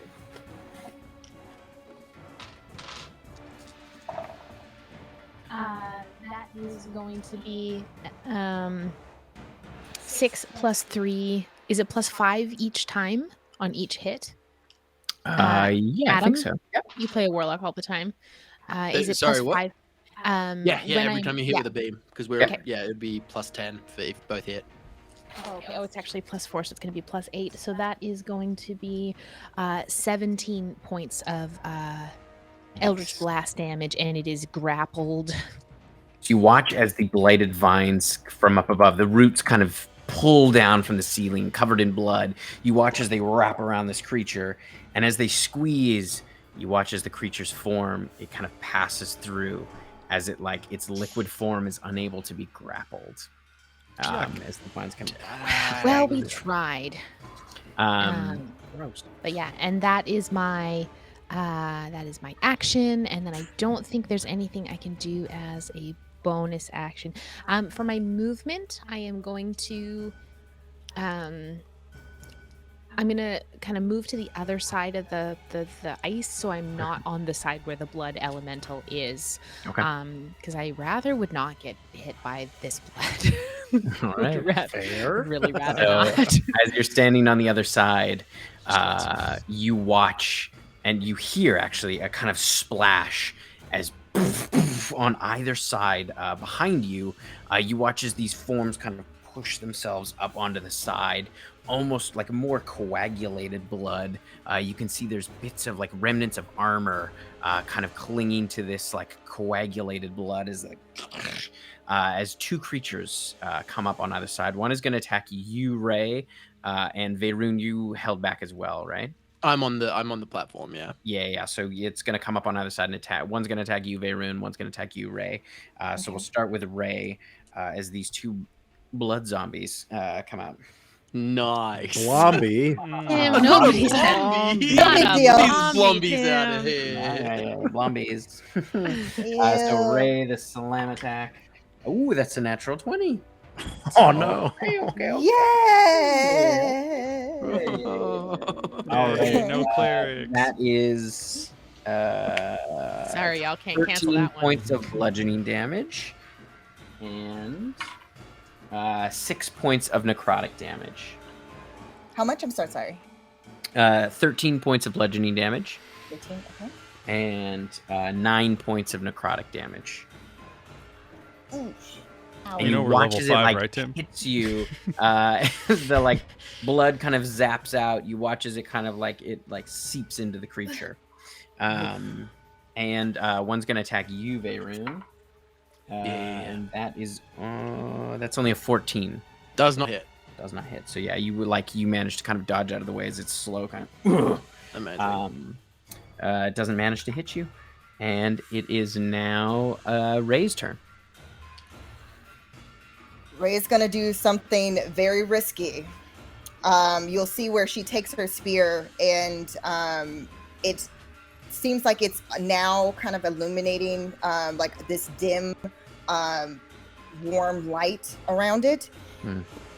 She kind of points in the direction of the zombie. I'll deal with you later. And then she goes forward, which I know is going to probably be an opportunity attack, but it's going to be worth it. So she's going to try to move forward towards the elemental. All right. It is going to take a swipe at you. Yes. That is only an 11. And it does not hit. So she moves or skis because she's still on the skis. She moves You're forward. doing it, Ray. You're doing it. I'm coming. You're for doing it all on you. your own. So she's going to move forward. You just see this deer. just You're essentially going. cross-country skiing is what Yes. you're doing. Yeah. Yes. Pool of blood. Just like a pro, like like she's been doing this all her life. Now, okay, this is for Adam. Yes. Would somebody be able to see where, like, basically because No. Ray is not trying? No, wouldn't be able to see. Okay, It's heavily obscured. Anywhere in the fog is treated as if like darkness, okay. like but magical darkness. do we still see the elemental though? You can see the rough outline, but Yeah, it the rough would be outline. any attack would be a disadvantage. Okay. So, she's gonna take a risk. She's going to take that spear. And she's going to slam it down into this water. And in that moment, there's going to be these almost like blackened thorns that just start coming from every direction, and it's kind of encircling this creature. Yeah. It's going to be about 20 feet wide and 20 feet high. Nice. I'm going to need a dexterity. I believe it's a DC 17. Oh yeah, no, that's not gonna do it. That's only a 14. Fantastic. So basically, in that moment, it's all of these blackened, just vines and They thorns push that up are just out of the blood. pushing up, and it's a wall of thorns that basically Nice. using her spear that she just Yeah. cast. So it's 20 foot diameter, 20 feet high, and it's 5 feet thick. Nice. When the wall basically has formed fully, this creature takes 78 piercing damage. 7d8 or 78? 7d8. Okay, I was like, wow. 7d8. 78 straight damage. Like, oh, okay. And the creature can move, but it's going to be slower, and it's painful to the creature. Yeah. And I believe. Have you just made a bowl of thorns filled with fog? Yes. Yeah, pretty Yeah. much. So it's basically Fog. dripping blood. So it's basically like these blackened. Her eyes are glowing this bright green. It's this blackened, just all of these cage. Yeah. So does I got my the, invitation to the Blood Bowl. I know what's up. does the damage happen right away when you first cast it, like a wall of fire would? Yes. Yeah, So roll that if it 78. was successful, Yeah. like because you didn't save. Yeah, yes. yeah. Oh, sorry. Yeah, his. I only rolled a 14 for my dex save. Oh, fantastic. That Okay, was so rolling that damage now. Sweet. That is 29 points of damage. Ooh. And then the creature. Okay, so let's see. So it's like the creature think- enters the yeah, wall that's- on a turn, and it ends there.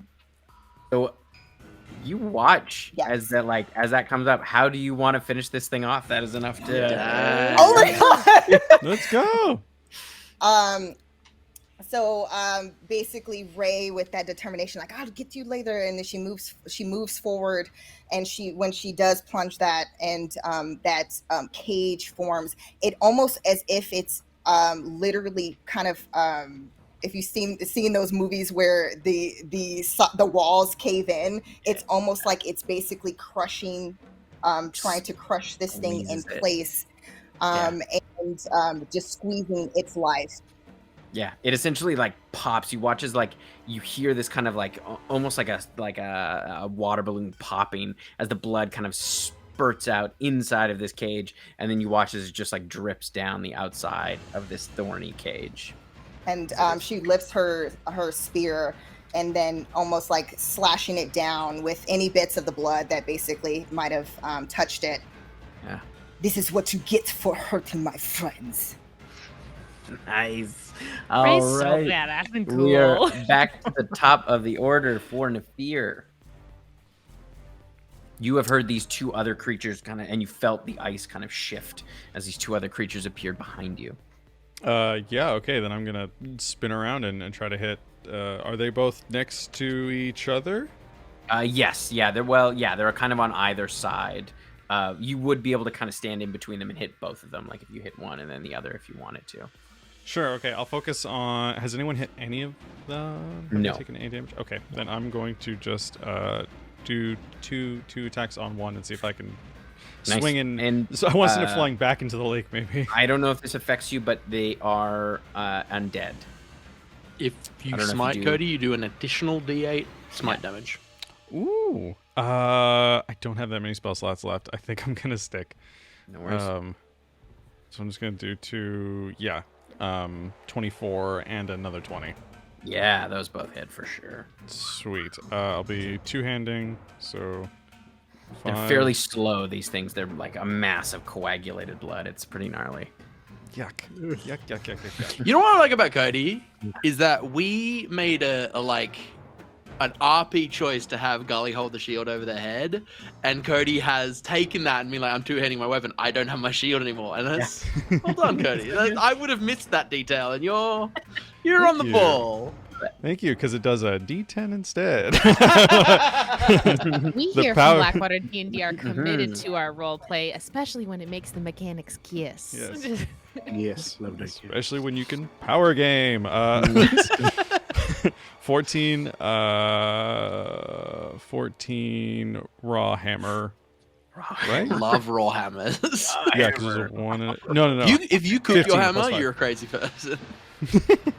Raw hammer only. Just 15 damage to the one. Yeah, so you like slam into it and a large kind of chunk flies off of it. And is now Franklin's turn. Okay, so how far am I from these? You're about 20 feet. Like, Or It's- no, about 15 feet because they've moved Alright. closer. Yeah. Is there I could use more speed and then just do a shield smash into one of them to try to push them back in the blood? Yeah. Absolutely, you could And find if them I do a c- shield smash. Yeah, can I This just is- yeah. could I use the momentum of the ice and my hooves if Yeah, I'm focused yeah. in to just punch it even harder, just launch myself? We'll say this is like a gore attack, which is like a minotaur. I think is a D10 or is it a D8? D8, I think. D8. Ooh, okay. Natural weapons tend to be like between D4 and D8. Yeah. Oh no, it's 2D8 because you're running. Oh, that's yeah. Oh, because you pick up speed. Is that the minotaur racial attack? No.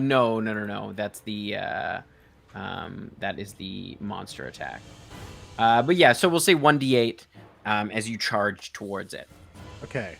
Cool. with your shield, plus your strength. So 1d8 plus your strength All right. if you hit it. So you can roll an attack. Well, your attack and add your strength and proficiency bonus. Okay. Got it. Should be a plus. What's your strength? 18. My strength is 16. 16. So it's plus 3, plus.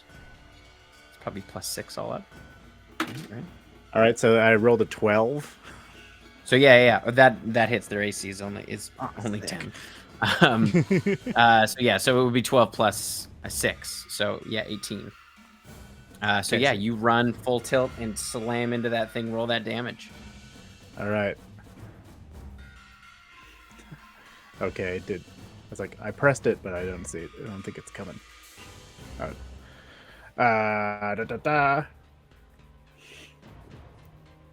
Nice, let me roll 2. 5. Nice. Did 5 damage. All right. 5 Plus your strength, so 5 plus. Oh, 5 plus 3. 8. I did. Yeah. So 8 all up. So yeah, do you hit the Nice. one that Cody already hit, or Nafir already hit, or the other Yes. one? Nice. All right. So yeah, you watch as you slam into that one, and it slides backwards, back into the lagoon.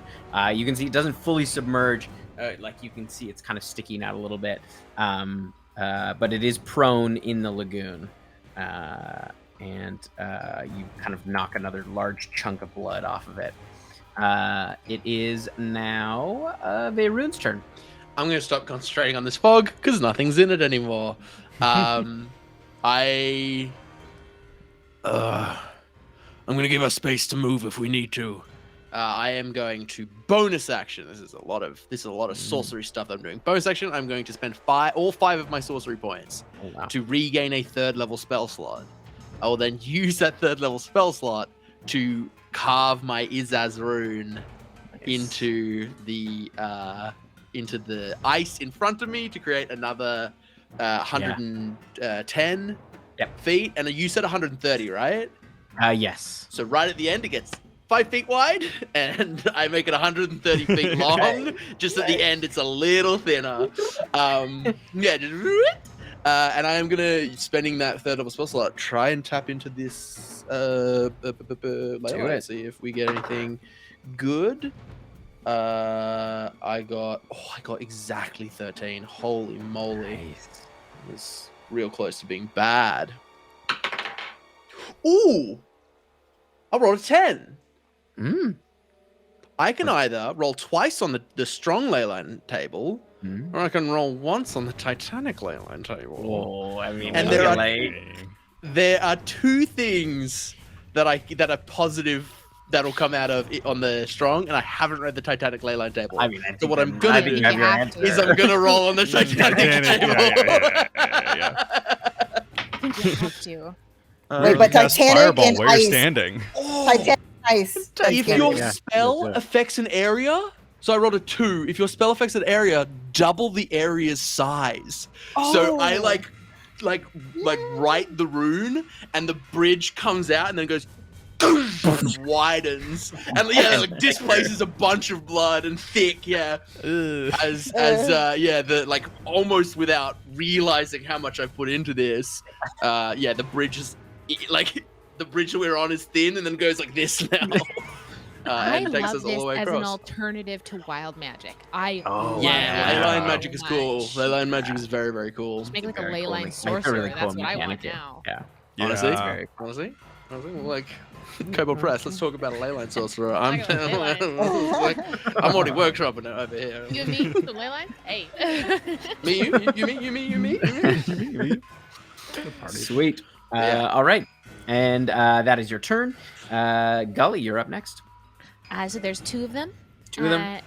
One of them One's prone one's in in the the lagoon. sauce, one's on the side. Yeah. One's in the sauce. Oh, I hated that. Ew. One's in the Yeah. sauce. Gully, it's soft now.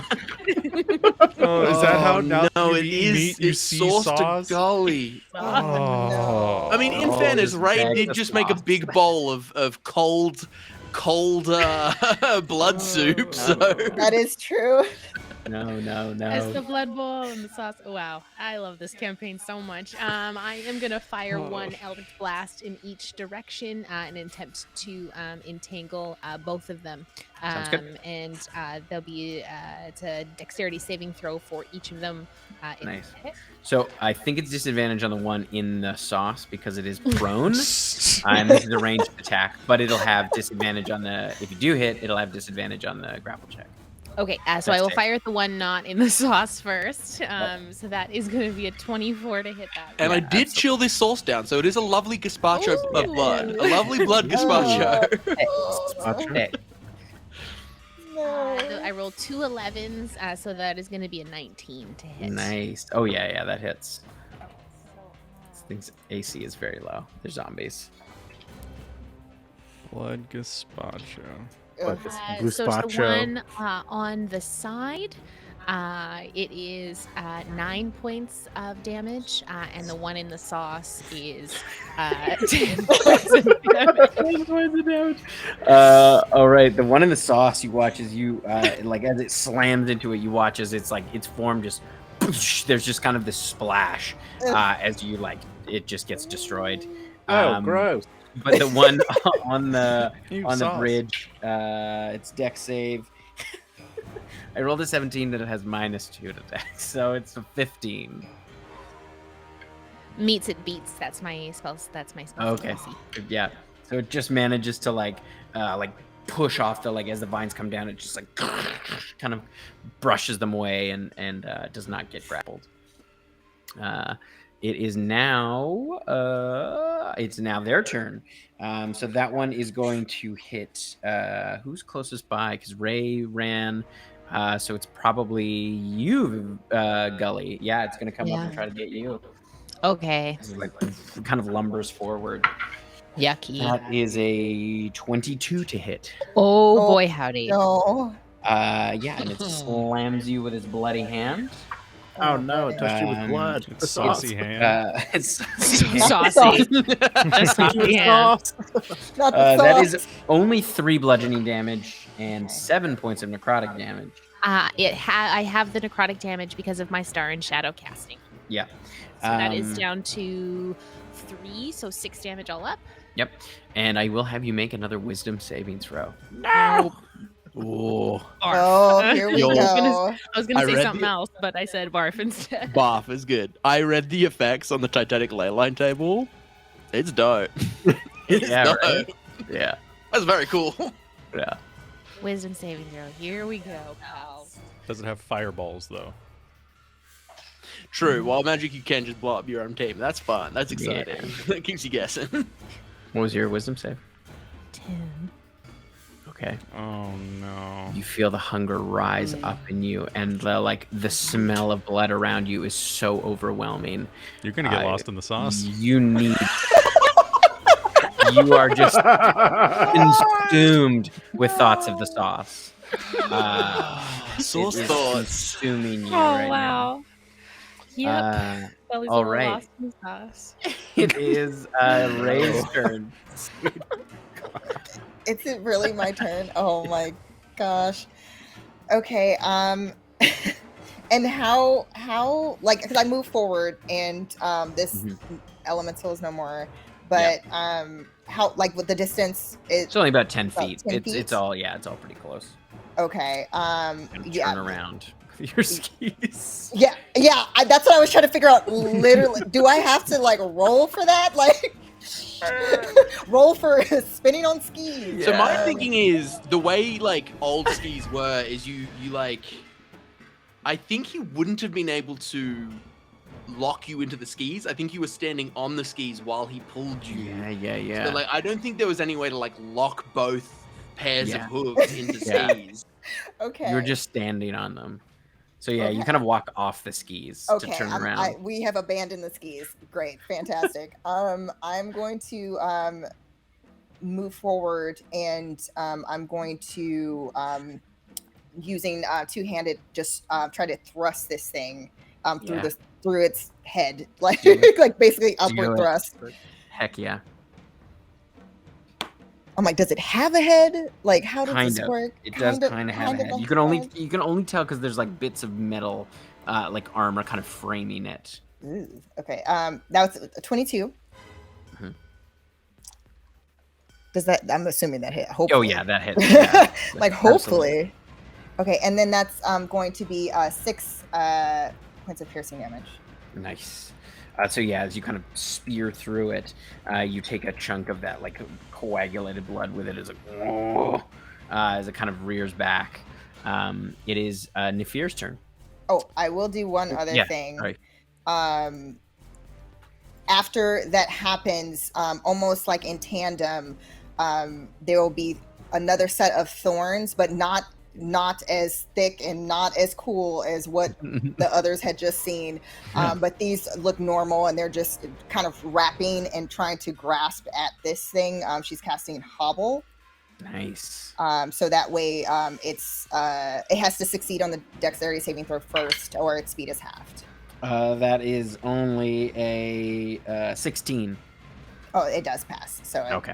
So basically it doesn't hold on.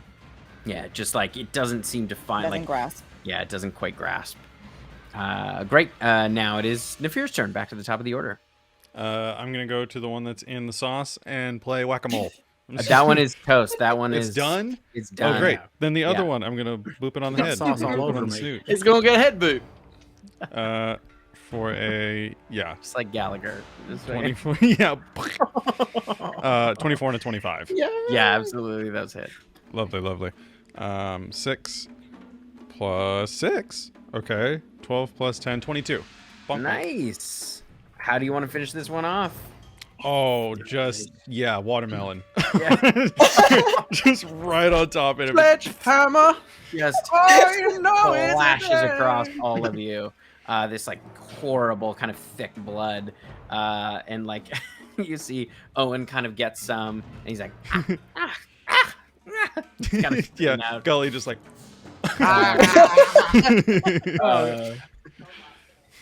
And we are out of initiative. Are we though, Tim? Well, No, yeah. Okay. how's Gully looking? How's Gully looking at the sauce? Yeah. Yeah, Ray would be concerned as well. You see Gully, like, their little form just, like, covered in blood. Oh. Oh no. I don't mean to alarm anyone, but I'm very, very hungry. Well, you're surrounded by a lot of sauce, so Well, I do we feel try like- to satiate that with not blood, or do we try and not satiate it and just Oh try to push no, through? it's that seems it's like a craving. It's like if I don't meet that need, it is gonna get worse. And I think it's gonna get harder and harder for me to start resisting it. I'm already not very good at resisting it, and now I'm very hungry. Then you Everyone. should. then you You should also eat see now. the rest of you see the blight is spread down across her chest and down her arm. I pull out a leg of meat that's covered in cookie crumbs. I'm like, brush them off. Would this help, or No, can I I put it think back in feeding my it- pocket? I think feeding it'll make it worse. It seemed to help last time when you took that meat from me. Will you be able to stave off the hunger? How Wait, long do you think you can Here, go? hold still. I'm gonna wind tunnel her, to try and like essentially like air dry, like air clean the blood off of her. So It does dull the smell, but you still like you are becoming singularly focused. I imagine too that like you'd see, I mean, obviously the blight on Gully's face is all the way down their body now, but there's also like a bit coming out of their mouth, and like it is like the blood is like seeping into the wood that is their I'll, Ray's We gonna should step get- forward, we should get and off this bridge. It's gonna melt. Ray's gonna go forward. It like kind of because of the fact that she's really concerned for her friend, she's actually going to just hug Gully, but in doing so, she's actually you'll see kind of that rosy glow underneath her hands that kind of is surrounding almost Gully as well, like enveloping her, and she's doing a tree heal to try to because I know she knows that Gully did take damage as well, but hoping to kind of cease that hunger a little bit. Okay, I will have you make a medicine check this time Yes. with your tree heal.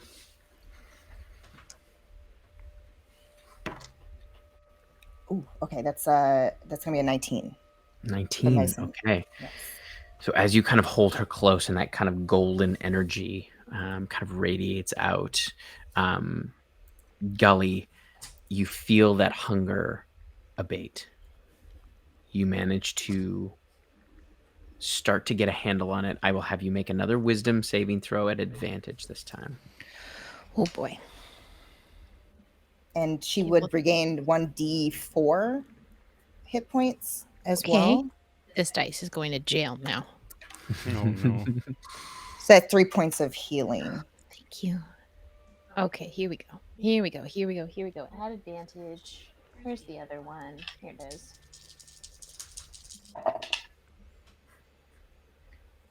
Okay. 18. Okay. With that help, you're able to kind of once again focus and push that hunger down. Nafir, can you take Ray and I can take Gully across? Sure. Okay. Hop on, Gully. I'm gonna go down on all fours. All I'm right. really sorry, Bear. you guys. I don't like that you have to worry about me so much. I'm really sorry. Don't be. It's okay. This wasn't your choice. And you're not Well- giving in. You're not giving into it. I didn't stop using the magic when it happened. We need to cross this bridge now, though. Gully climbs up. She looks really defeated and Um, sad. I'm gonna pad forward because I don't have any reduction in my. I'm gonna put a little bit of space, almost as if like Veyron's being absent-minded, just like not thinking of it. And when there's just a little bit of space, I'm gonna quietly say, just so that Gully can hear. If needs must, I've been fed on before. I'm willing for a friend to let it happen again if it saves the others. If needs must. Not on your life, Faerun. Not a chance. Sometimes we don't get a choice in the matter. Just know, if you lose control, at least keep that little bit of control left to point it to me. Okay? I appreciate that, but I won't let it get that far. I won't. I won't. You see Gully like pull back a lip. Like there's no canines. Like there's no like why? Why would she need canine teeth? I don't. Don't worry. I'll be okay. I promise. The offer stands. I've survived it once. I can survive it again. I know. I'll be Oh, okay. I'm going too fast, and I'm going to slow down, like loudly announce how fast I'm going, Like and pull slow on his down. ears a little bit to slow him down. Oh. Let the He group usually catch up. doesn't run that fast on the ice. Just needs weapons usually. So you make it to the other side, and you see the kind of tangle of unblighted roots as you kind of step onto the shore. You watch as it starts to pull apart, and as it does, you watch other blighted roots kind of crash down into it as it kind of like pulls back, as almost as if it's kind of pushing away, forming this kind of tunnel. And you hear behind you the lagoon begin to bubble and boil and rise as this opening appears ahead of you, this tunnel that winds down. And you watch as like clumps of dirt start falling from the ceiling above you, and you feel the ground kind of shake as this lagoon is rising and a tunnel is opening up. What do you do? We run. All right. And with Run that, from the that's sauce. where we're going to end it for tonight as you begin running into the tunnel. I feel Also, I feel like Veyron briefly looks back and sadly looks at this glorious bridge that he created that's being boiled away, and then he's like, "Oh, you also all level up. Oh! Level 6, let's go. I get Level stuff. six, It's level let's 6. go. Oh, Yeah, heck Um, yeah. I wonder when I get my Thank you. aura. 7, Ooh, I think. fun. Oh. I think 7. Thank you all so much for hanging out with us tonight. We are so stoked to be continuing on this campaign. We are back next week on the 24th for episode 6 of this campaign, Sunday, right here, 8 p.m. Pacific Standard Time at twitch.tv/Kobold Press. If you like what we do here at Blackwater D&D, please come consider hanging out with us. We have campaigns on Wednesdays and Saturdays. Saturday is our main campaign. You'll see a bunch of us there. And we love y'all so much. Kobold Press is just like very near and dear to our hearts. And with that, we're going to go up, hold up a rotting heart for all of you and encourage you not to get lost in the sauce this week. Have a wonderful week, everyone. We'll see you soon. Bye.